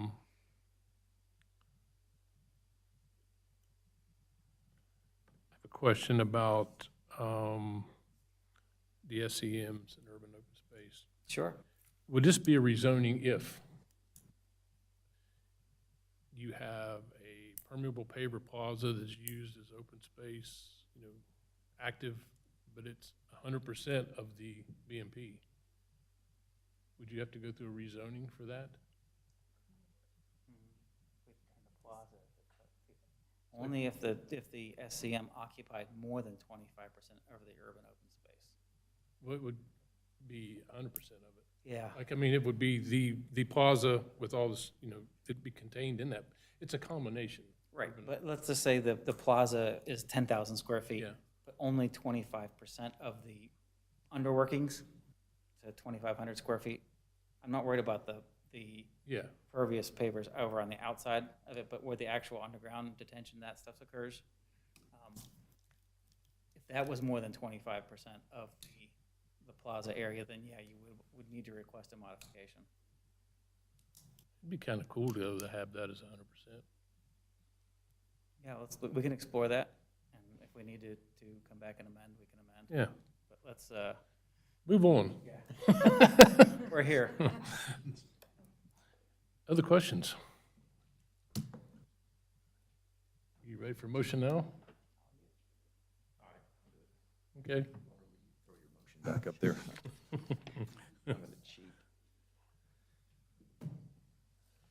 Lord, I guess we're not voting on my motion. I tried. Yeah, I know. Here we go.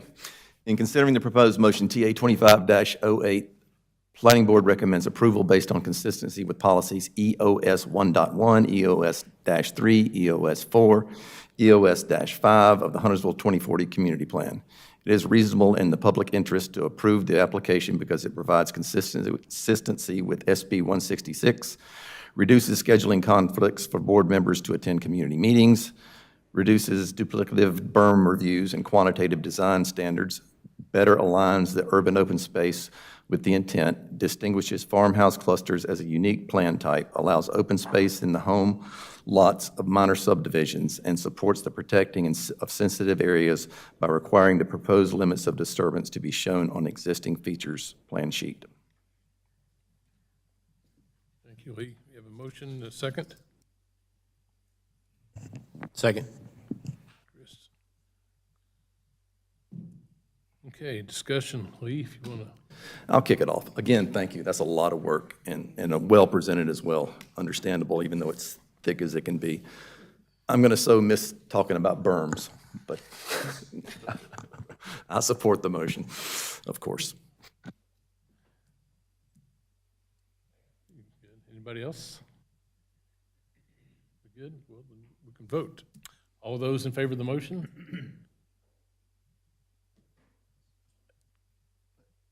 Did you have a question, Lauren? Yes. I'm sorry.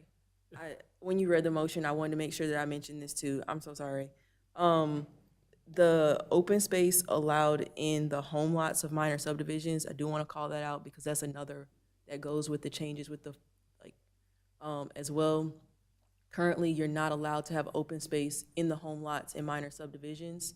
So this would add flexibility when someone is proposing a minor subdivision. So there's it's really not a lot of reasons why a minor subdivision needs an HOA, but if they have open space outside of the home lots, they have to have a management agreement or an HOA to manage that. So that's also included. I'm sorry that I didn't include that as well, but that's another change. Okay, and you have further questions on that? Okay, we'll take the vote again. All those in favor? Those opposed? And it's unanimous. Thank you very much. I'd like to ask Lauren to come up and present the, if I could. Might as well. You should. Oh. All right, next item is Close it out, you know? petition 2504, requested by the Town of Huntersville Planning Department to amend Article 7.4 of the Huntersville zoning ordinance. Brad? Very good. Thank you very much. Good evening, everybody. This was talked about a little bit at length at the public hearing, so I just want to condense it just a little bit.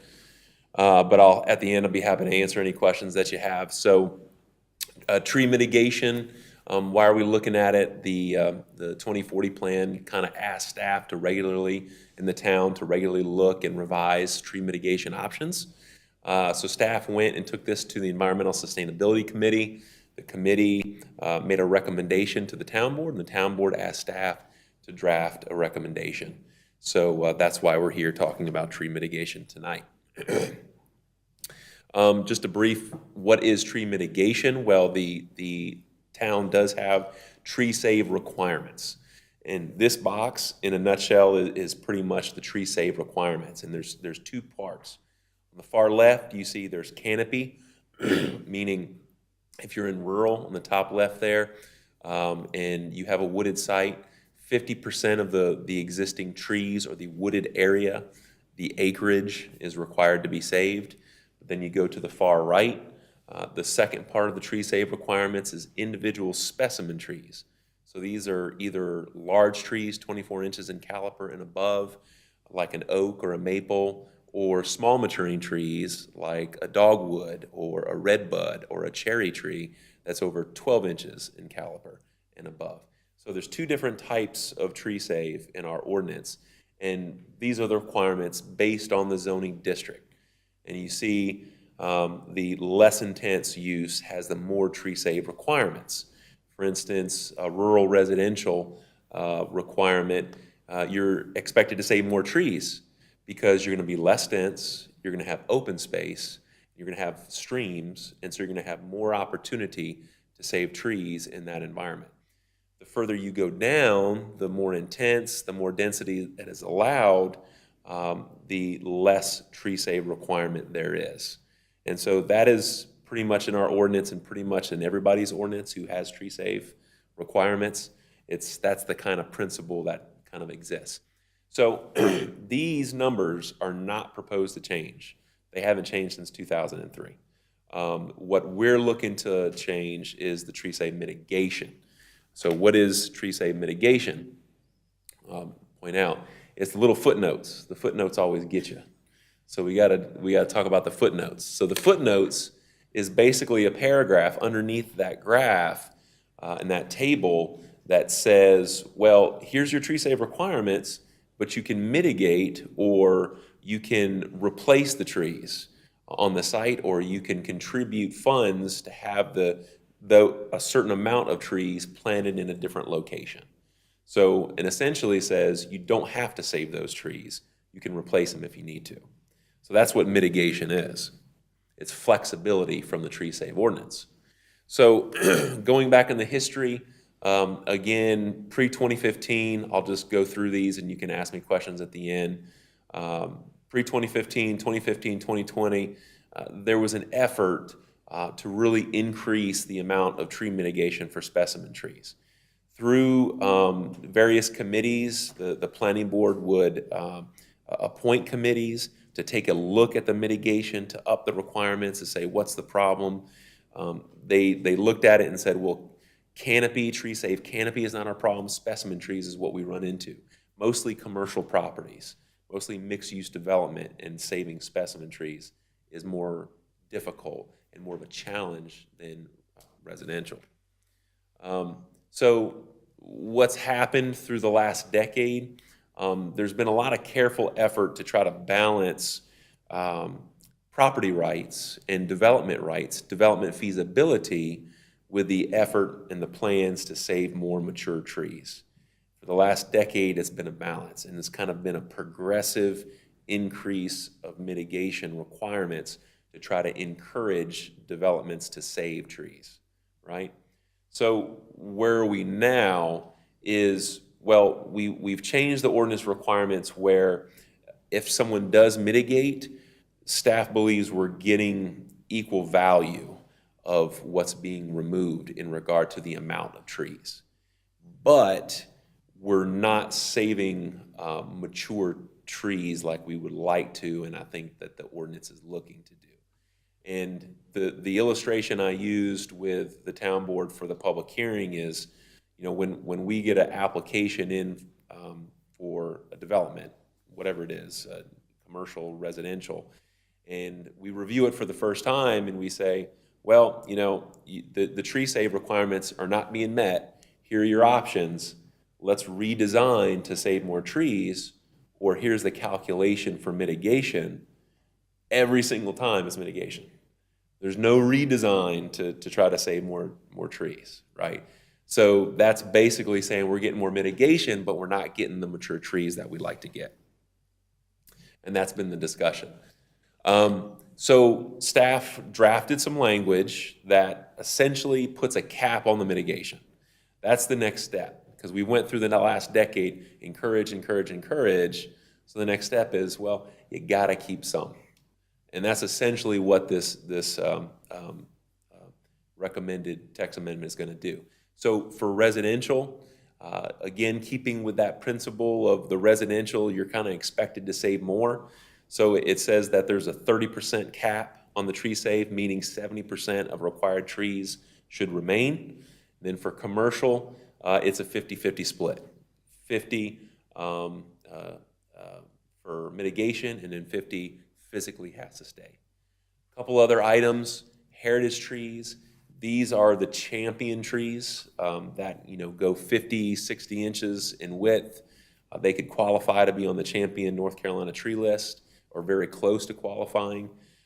So you really want to save those trees if you possibly can. So, but at the same time, you know, again, that balance of understanding the need for flexibility, because there are some lots around town where you have huge, beautiful trees right in the middle of the lot. So if you only have one, you know, you should be able to, or two, then you should be able to mitigate, to be able to have a little bit of flexibility to make use of the property. So we recommend going up to 200% of the caliper. And then number 4, just clarifying, kind of like we did on other sections of the ordinance that Lauren just described, clarifying what's expected on the plan so we can actually review the tree save plan accurately.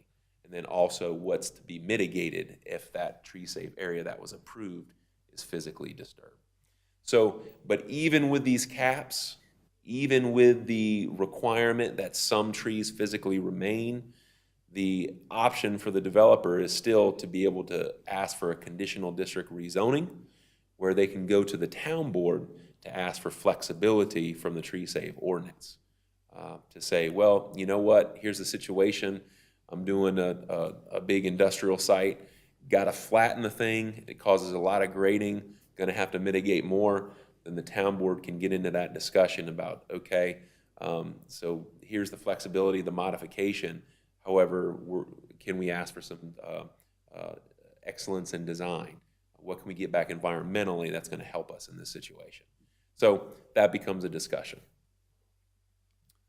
And just some numbers that were shown at the public hearing. Again, on the left-hand side, just some sample projects.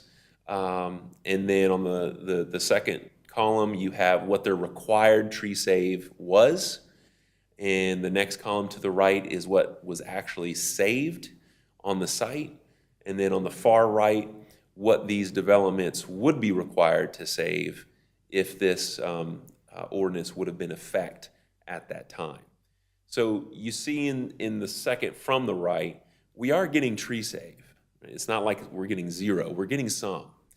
But with this requirement, you would bump that up, and we would meet our mature tree save goals a lot faster and effectively than we do now. So 50 and 30, again, is not set in stone. However, those are the recommendations based on some similarity with other towns, but also that principle of just asking for more tree save when there's more opportunity for residential.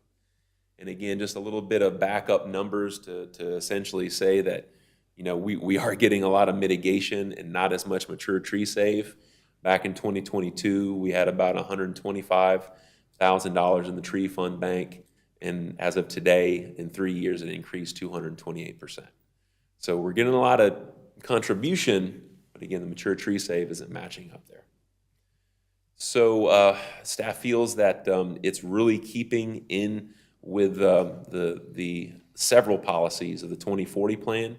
And again, we started out with the policy. This is the reason why we went to the Environmental Sustainability Committee to have that discussion, revise the mitigation on occasion. So that's what we're here to do and discuss. So staff recommends approval and tentatively scheduled for town board consideration on the 19th. Be happy to answer any questions. Thank you, Brad. Start with questions, discussion. Go ahead, Prince.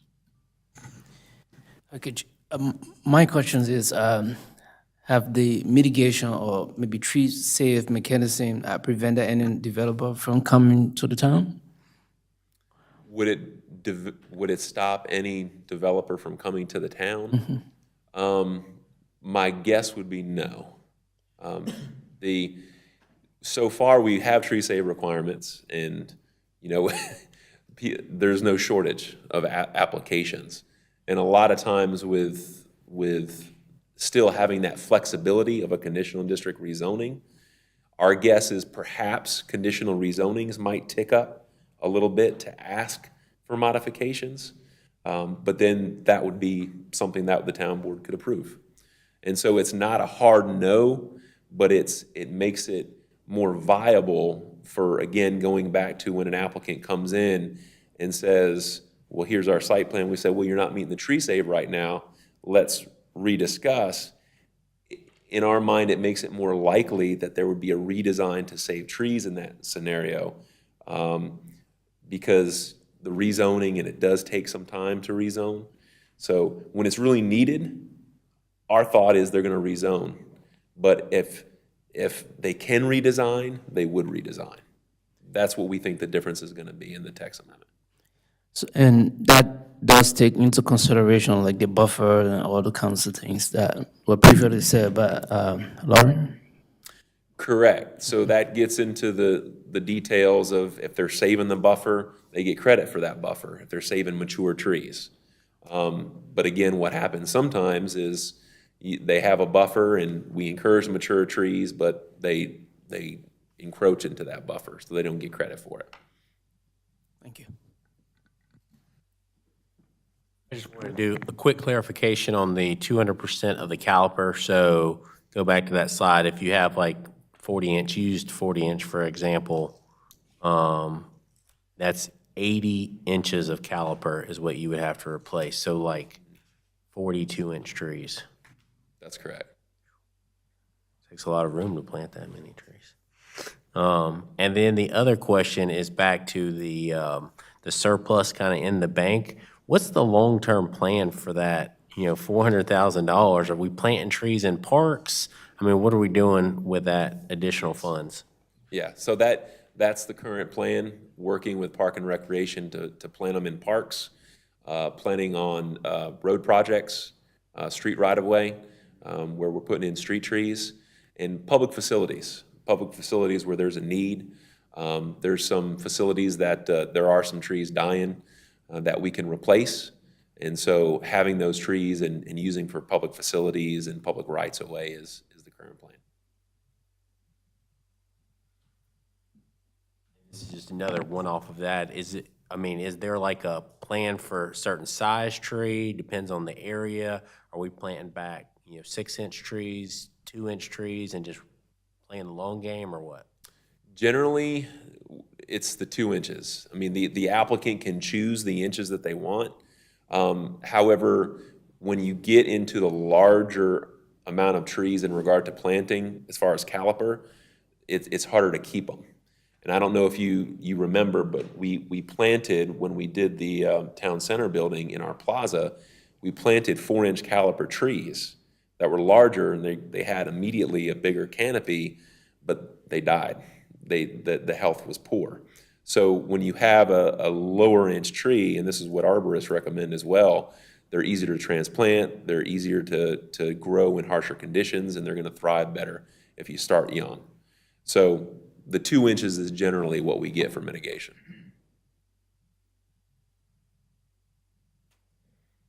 Okay, Scott? I kind of feel like this is a solution looking for a problem. And I get it that we got the 2040 plan that says we need to, review tree mitigation and firm supported tree mitigate or tree save. But I just worried that this direction, is it going to, like Prince said, is this going to really make it much more difficult for developers, which I'm not trying to say defend developers, but also, is it going to hurt our potential for density when density is what we're looking for? And if you go back, Brad, go to that slide that had the different projects. The one I was looking at. So let's take Everett Keith Industrial, for instance. Again, that's big industrial. It needs to basically clear cut most of the trees.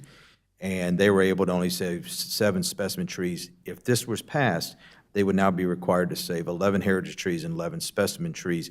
And I don't know this site well enough, but let's say if that site today, by saving 7 specimen trees, yielded 300,000 square feet. Now we require them to save 11 heritage trees and 11 specimen. Are we down to 150,000 square feet? I don't think that's our intended purpose in doing this, and that's what, and I know what you're going to say as well. We still have the conditional zoning that we can go through. I've seen too many times where somebody comes in with a conditional zoning, all of a sudden it was about trees, and before they're done, they've given 15 other concessions, which granted, sometimes it's to the benefit of the town, but they give a pound of flesh. And those are my concerns. And I get it that, here's another example. Let's take your example downtown. There's 2 large trees which would be considered heritage trees. If let's say it's a small lot, it's a half acre, you got 2 large heritage trees, you would have to save one of those. Your example was if there's only one, you can mitigate it. Well, if there's 2, you'd have to save one or come in for a rezoning, right? So again, I feel like we're going to have too many projects that are going to get caught up in this and have to come in for a conditional zoning. And again, I'd rather see people be able to develop it under the ordinance and not always have to come in and ask for conditional zoning. So for that, I'm not in support of it. I don't see where there's enough of a problem today for us to search for a solution. Go ahead, Marshall. Yeah, I was going to ask, it sounds like you did some comps to other municipalities that have similar restrictions. I think that's kind of where you got your 30-50% from. Can you talk a little bit about where you looked and kind of how you arrived at those comps?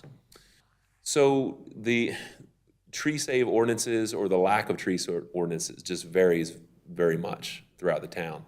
The ones that would be closest to ours would probably be Belmont, North Carolina, and Gaston County, and then also Matthews in Mecklenburg County. So Matthews has a requirement that you have to have 30%, no, you have to have the tree save, and you can mitigate up to 30%. But if you want to go over that 30%, you can only have that mitigation through the town board action. So that's probably the closest apples to apples comparison that we're trying to say as well, where you can have mitigation, but it's capped, and when you pass the cap, you have to go up the ladder, and it's not a by right action. Jody? Could we have something for town center with the example for downtown? Like, because that's, can there be changes, is what I'm asking. Sure, you could recommend any changes that you want. If like, again, the 30 and 50 number is, that's, we're not married to that, but at the same time, it's the principle that the committee wanted, and it sounded like the town board wanted, was keep more mature. And that what staff is wrestling with, because again, we've gone through this for 10 years to try to encourage more, right? And the encouragement only has gotten so far where we've gotten still the same amount of mitigation, but yet not as much mature tree save. So solving that problem, I would say, is a problem because, again, from a staff perspective, we're not able to work to get that. It's just an automatic where here's the calculation, here's the mitigation, let's move on. Okay.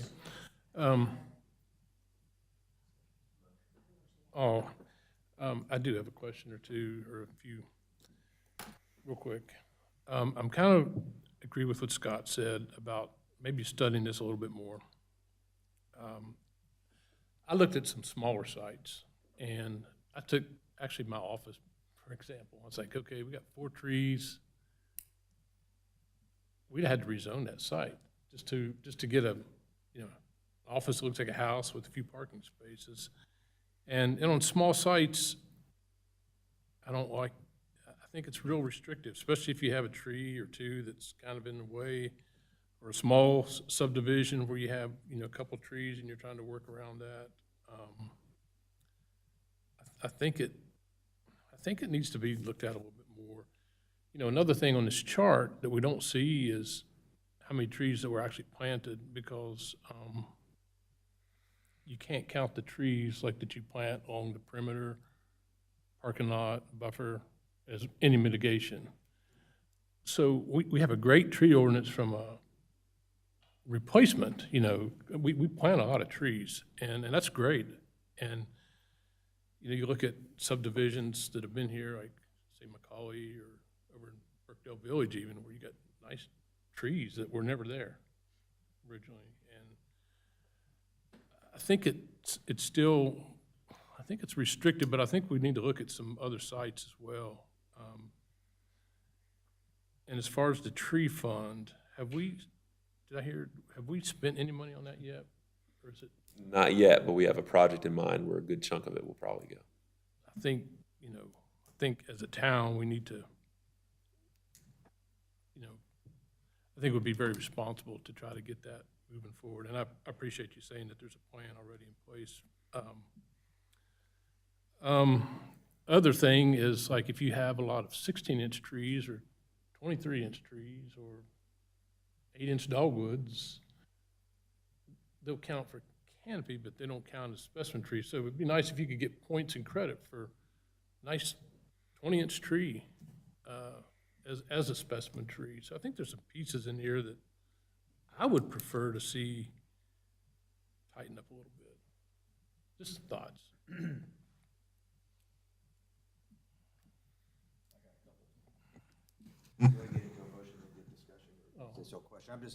I'm sorry, I probably went a little too far. No, you're fine. I'm just thinking that before, if there's more questions, or do we want to? You're right. Either We way. need questions. I'll keep going. He's got a question. So let's look at the lodges of Huntersville then, if we're doing examples. And I think we do have a problem. That's how this was given to the Environmental Sustainability Committee, I think. And the Tree Safe Fund is obvious because that's what they're using. We're not getting the desired result. We're getting cash. Okay, so we do need to make some adjustments. This is a good start at it, I think. But if you look at the lodges of Huntersville, if you're not familiar with it, it's on Stumptown and Highway 21. By right apartment build, pretty much apartments, was it 300 and something? And this would have doubled their canopy, and that place is huge. And it would, and the apartments are right on the corner where pastures were, so they didn't disturb any trees there at all. And yet they couldn't save more than an acre, or up to an acre. And I think that part of the problem is trying to maximize these lots where we're fighting back against buffer incursions and things like that, given feet up there, because that incremental extra unit drives so much more revenue that who cares how much I got to pay into the tree buffer? I'm maximizing this property, and that, you've got two competing forces here. And I hear you on the development side of things, but I don't think our goal is maximizing density. I think it's doing the right thing, so I'm 100% in support of this, and I do think we need to tweak it some more. I understand the 2 inches versus trying to put a 4-inch tree and get it to live, but maybe there's some middle ground there. And then the diameter of deciduous trees, if it's 24 is probably too much, maybe start at 18 and consider those two so you get some credit there. So this is good. We might need to tweak it a little bit, but I think the sooner we do something to start addressing the problem, then the better. I'll support it. Motion? Okay. Okay. In considering the proposed amendment, TA 25-04, the planning board recommends approval based on the amendment being consistent with EOS-3, EOS-3.1, EOS-4, and the Big Idea tree canopy outlined in page 84 of the Huntersville 2040 plan. It is reasonable and in the public interest to amend the zoning ordinance because it supports the preservation and growth of a mature tree canopy, which will provide significant environmental, stormwater management, air quality, economic, and community benefits for the town of Huntersville without restricting developers, I want to add, by allowing the conditional rezoning. Flexibility. Allowing that flexibility. Allowing flexibility with a conditional rezoning. Okay, thank you. I'll second. Motion, we have a second. So what I really love about this is that it gives our planning department another bargaining chip. And that's for me, you know, we have given up a lot to developers. I really appreciate that this is something you guys can use to say, you know what, we need better design. What if we move this a little bit instead of it always just being the bottom line? So while I appreciate that developers need to make money, I completely understand, I also think that the town and the residents want to save trees. I think that that's a better balance. And it's a start. It may not be the end. It may not be where we end up. But I do think this is a start, and implementing it now creates change now. Okay, thank you. Lee, you second? You have any further?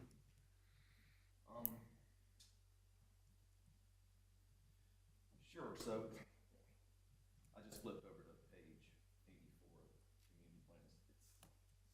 Don't go this far often, but yeah, the idea to conserve an additional 5 square miles through 3,200 acres of land by year 2045. Oh, yes.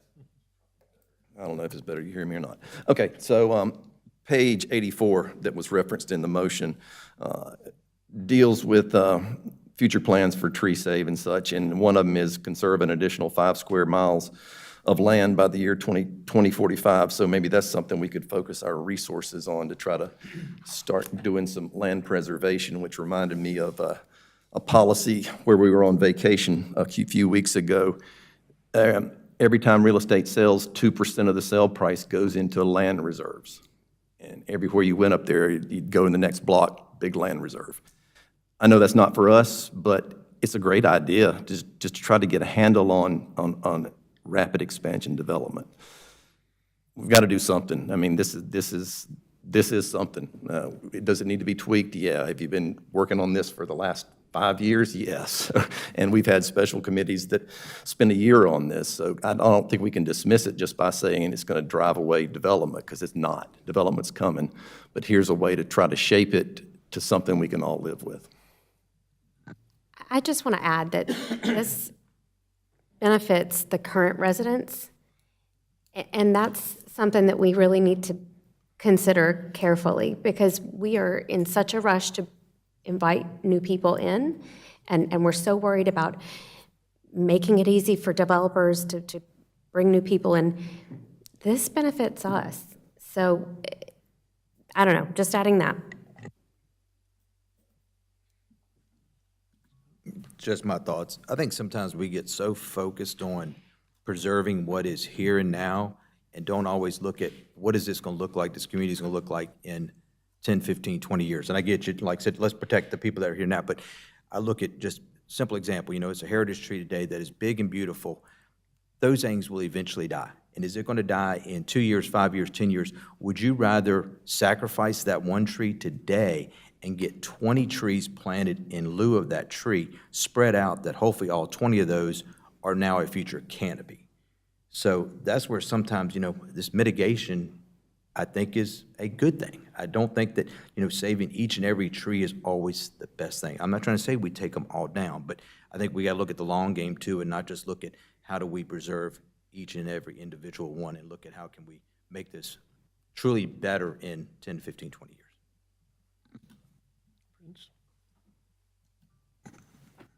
Yeah, just to a little bit follow up on what Scott is saying. So I'm thinking about it like, so the problem here might be maybe we have, like you said, the fund have gone up like 228%. Are we not just maybe making use of maybe planting trees? Maybe since they're mitigation, maybe we need to start doing work of planting the trees instead of maybe just stopping developer or other people from coming in. So the problem might be if we can just start working, doing those things that we've been mitigating, let's just plant the trees, and that will, in return, support, I think, the goal of trees being available. But along that same line, okay, if it increases another 228% next year, where are you going to plant those? And I think that, again, that's like what the staff is saying is that the leap that they've seen, so the plan worked really well, and now it's stopped working because property in Huntersville is so valuable that developers are ready to just pay to be here. Like, let's just cut the trees down, who cares? So what this does is it gives them a bargaining chip. Okay, you want to cut both those heritage trees down from this site? Okay, let's see what else we can do. And they're not saying, I have not seen staff come in being completely unreasonable.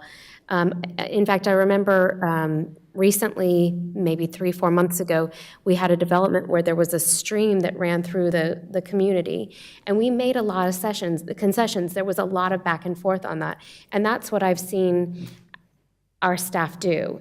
They're not like, you know what, doesn't fit, you're out. This gives them, again, one more bargaining chip to say, we need something better from you. What if we turn this building this way? And that's what I've seen them do consistently since I've been here.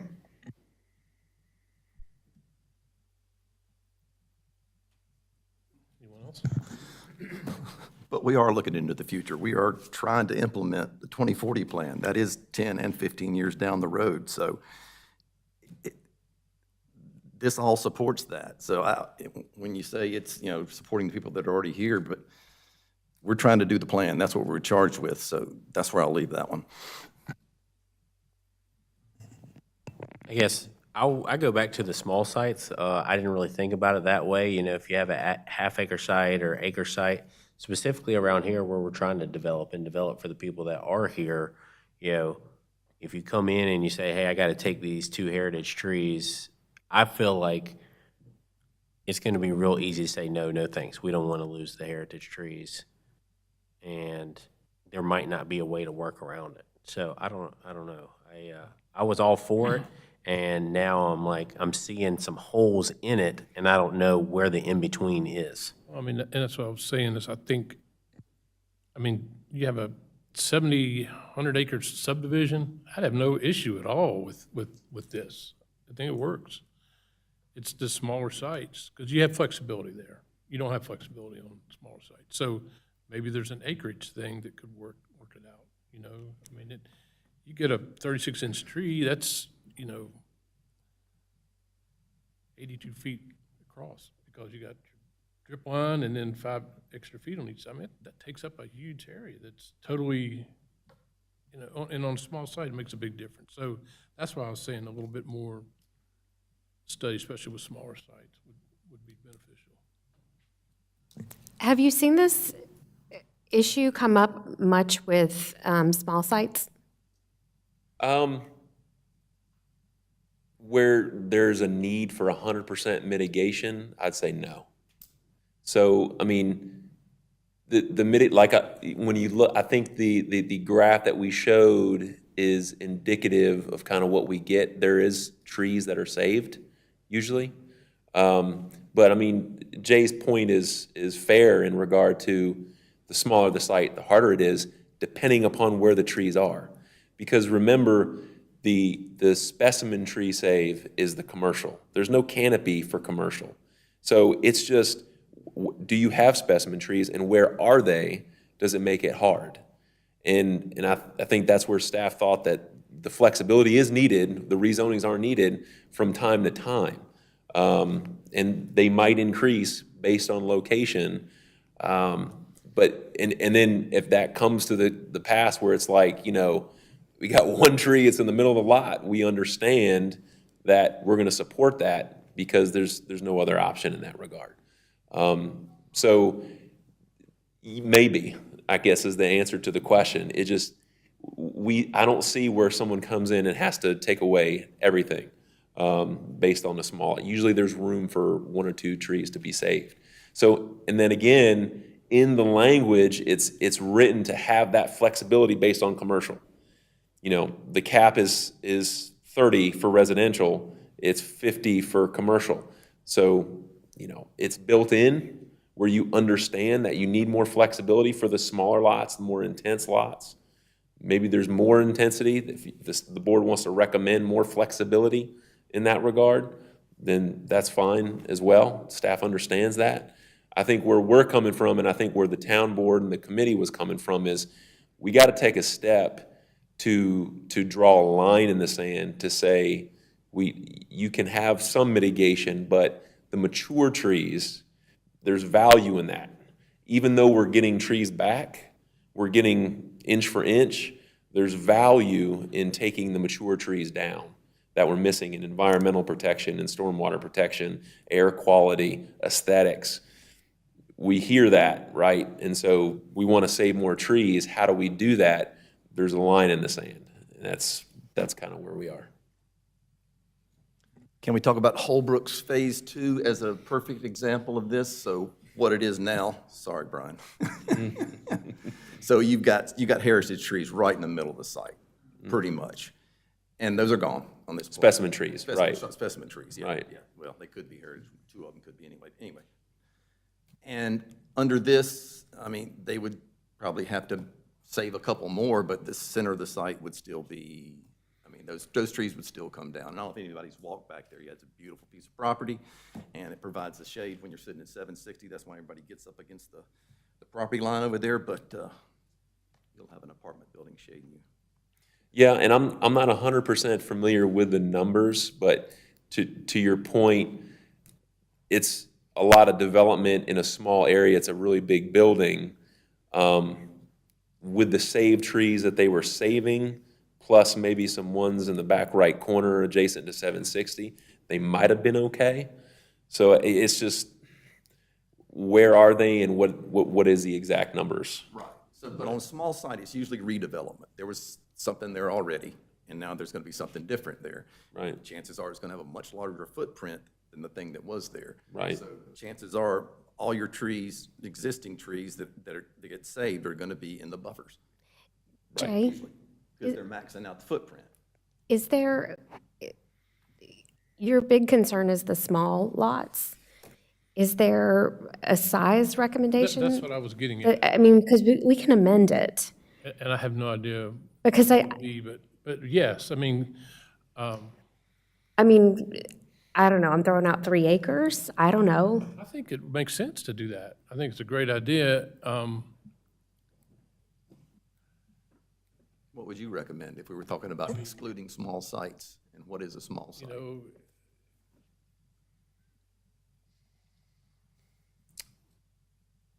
I mean, it's difficult because if, like, to your point, it depends upon what's built. If it's a small site, and It's transferring, I mean, you can have a small building and they want to put a huge parking lot. And they decide that they want to take down, you know, most of the trees for the parking lot. Well, rather than doing that, I mean, work with them to do pervious pavers or root bridge technology or something else to do it. I mean, I can see it going both ways. I can see it where it's a small site and, well, we're gonna take it down where it might not necessarily be necessary. But it can be the other end of the spectrum.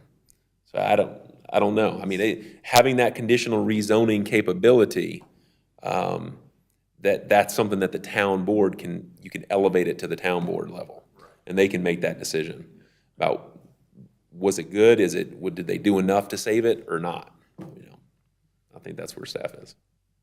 I'm not opposed to having something done. I'll go back to Jay's comment, you know, is this a case where a deferral is the best scenario now that staff, I know staff is trying to probably move this through, but, you know, now that you've had some feedback, you know, we put you on the spot, like, is it 3 acres? Like, you know, we don't want to just come up with a number today because it's 9 o'clock. You know, I would rather us, you know. I would too. I think this is healthy that you're hearing from us, and that, you know, do you think more time, given what we said, that you're like, hey, maybe given that we can tweak this some, or you're like, no, this is probably what we're gonna. I feel it gets down into the weeds a little bit more than is necessary. If I'm being honest, you look at other towns, they don't have, well, if you have this size, then you have to save X amount of trees. And again, our tree save requirements have been the same for 20 plus years, right? We're not even talking about making anybody save more trees. This is a mitigation thing. So the mitigation things that we've seen is you get to a point, residential saves X, commercials, they save less. And I think we're staying consistent with that. I don't know where we would go and what we would research to find out what would be appropriate for a lot size of who should save trees and who shouldn't. I wouldn't know where to go, I guess is right. I have another question about that too. We talked about an arborist. Is it a contract? Do we have an arborist on contract? Right now. Oh, okay. Right. But yeah, but one is gonna permanently be on staff.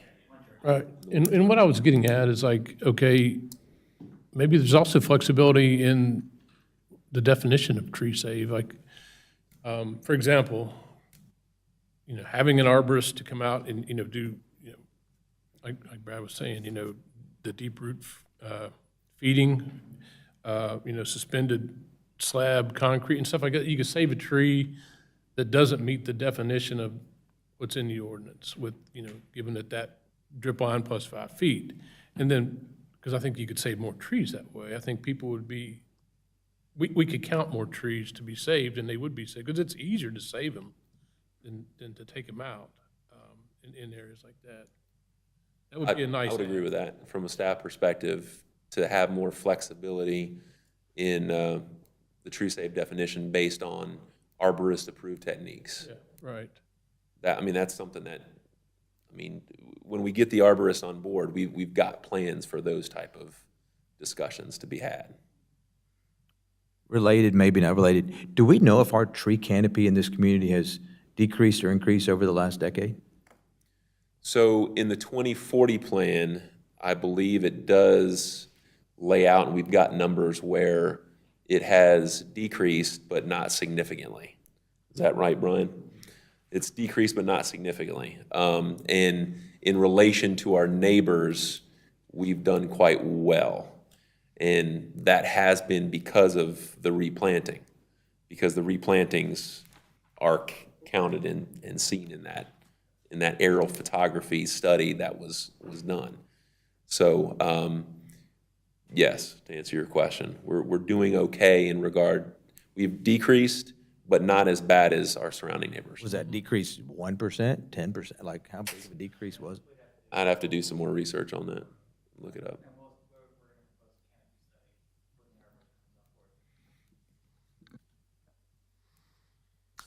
One more time, I guess. Am I on? Yeah. I think we need to let this go through and let the variability and all that stuff lie with the town board. And if they want to say, okay, I need to call the arborist in and see if we're causing the applicant to save a tree that's not healthy or whatever, they can do that. But there's so many variables here to write it into code is going to be near impossible. Because as soon as you do, another one-off will come up. I think it's got to be taken case by case, and if that should be the town board doing that. Any other comments, questions? Yeah, just real quick, I like the concept, like the idea. I think that the percentages proposed are a little aggressive. I think that there's room to dial those back. So that was something that we might consider. I'd be in favor of it if maybe those percentages were adjusted a little bit.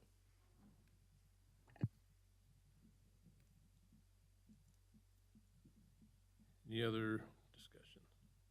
We have a motion and a second. All those in favor of the motion? 1, 2. Those opposed? 2, 3,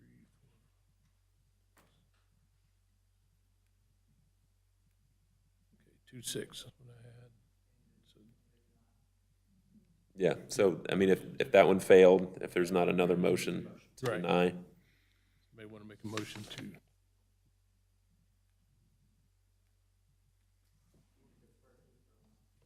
Yeah.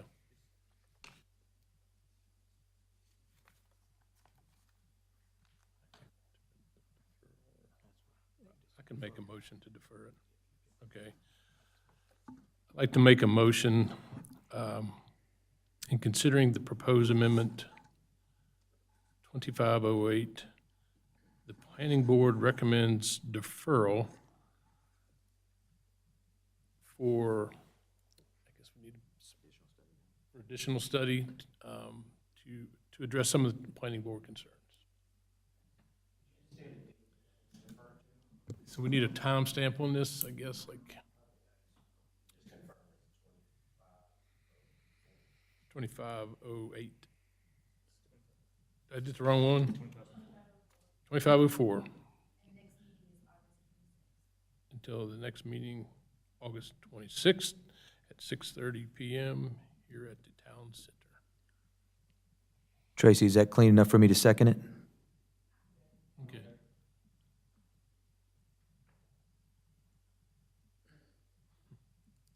Maybe not.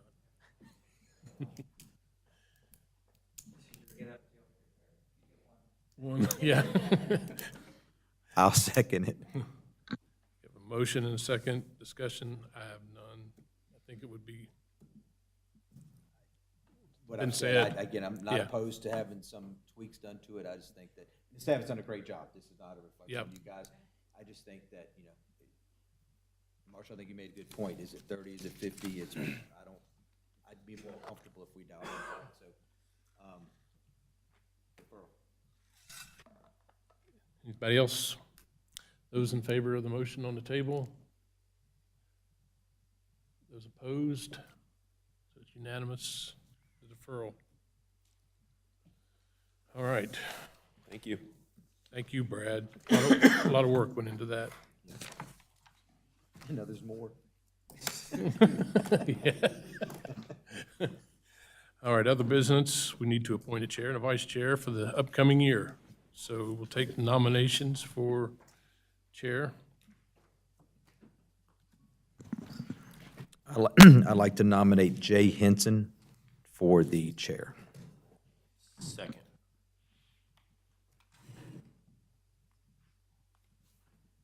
We have a motion and a second. Those in favor? We discussed. Oh, I'm sorry. I'm sorry. We have other motions. Other motions. Other motions. Is it, do we nominate first and then vote, like the order before we do a motion? Yeah, so we make the nominations first. So we have one. Other nominations, please.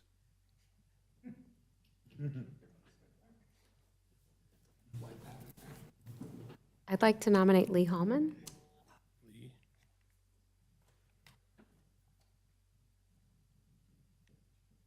else?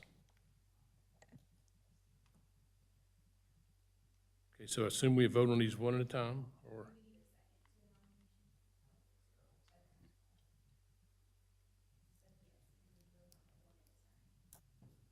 Okay. Those in favor of J. Do we do discussion at all? No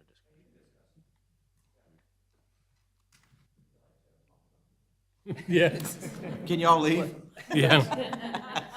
No, I mean, even though I didn't need a second, I just want, I mean, I think Jay has, a ton of knowledge, obviously Lee does too, but I think, Jay being a part of the process, has seen a lot of different things and, kind of lead us, appropriately and, obviously got put on the spot tonight to see if he knew Robert's rules and it's going better than I would have I done. have the book, but the book's more confusing. So that's why I seconded it, even though I didn't really. And since I nominated exactly what Chris said, and also it's certainly not a given, but this board has typically been designed that, the vice chair is there and oftentimes does move into the chair position. By no means is that an absolute. It's just been, oftentimes that's what happens.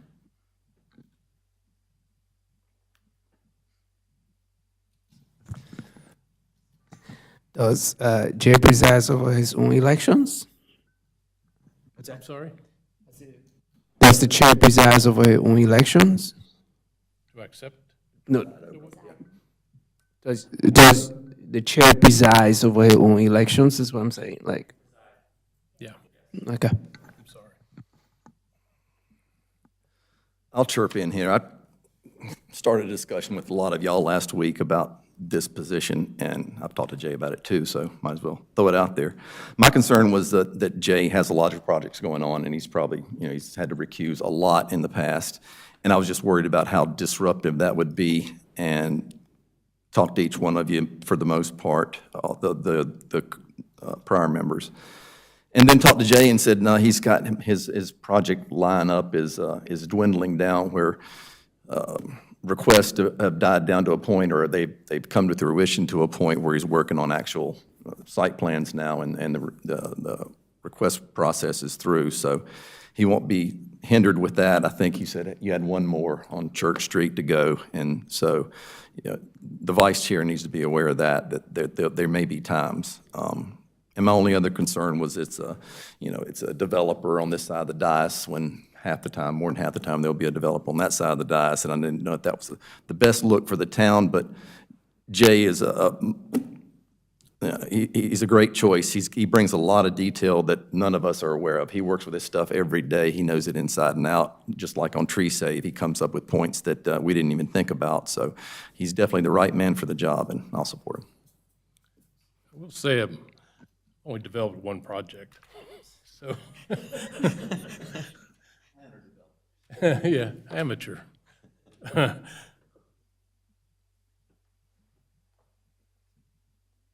I'll call the vote. Okay. How do we vote? Yeah, just call the names and raise your hand? Okay, those that vote for Jay for chair, raise your hand. Okay. So that's unanimous, right? Congratulations, Jay. Congratulations. Whether you want it or not. Wow. Okay. Next order of business is to nominate a vice chair. I want to nominate Scott Henson. Second. Hensley. Other nominations? Okay, those, Can we have a discussion? Yeah, discussion. too late now?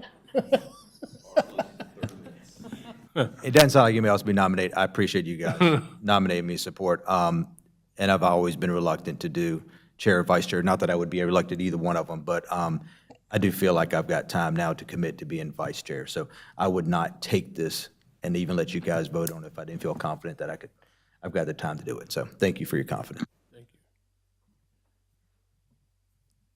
Anything else? Any good words for Scott? I mean, I think he's been up here longer than any of us. You have. So I think there's knows the something to be drill. said for that. He knows the drill, he can fill in and work the timer also. Goodness. That means I don't have to. We need to nominate a timer. Yes. All right. Those in favor of Scott as vice chair? Okay, that's unanimous. I abstained for the record. I did too. Oh, mine. Okay, that is it. We have a motion to adjourn. Motion to adjourn. And a second?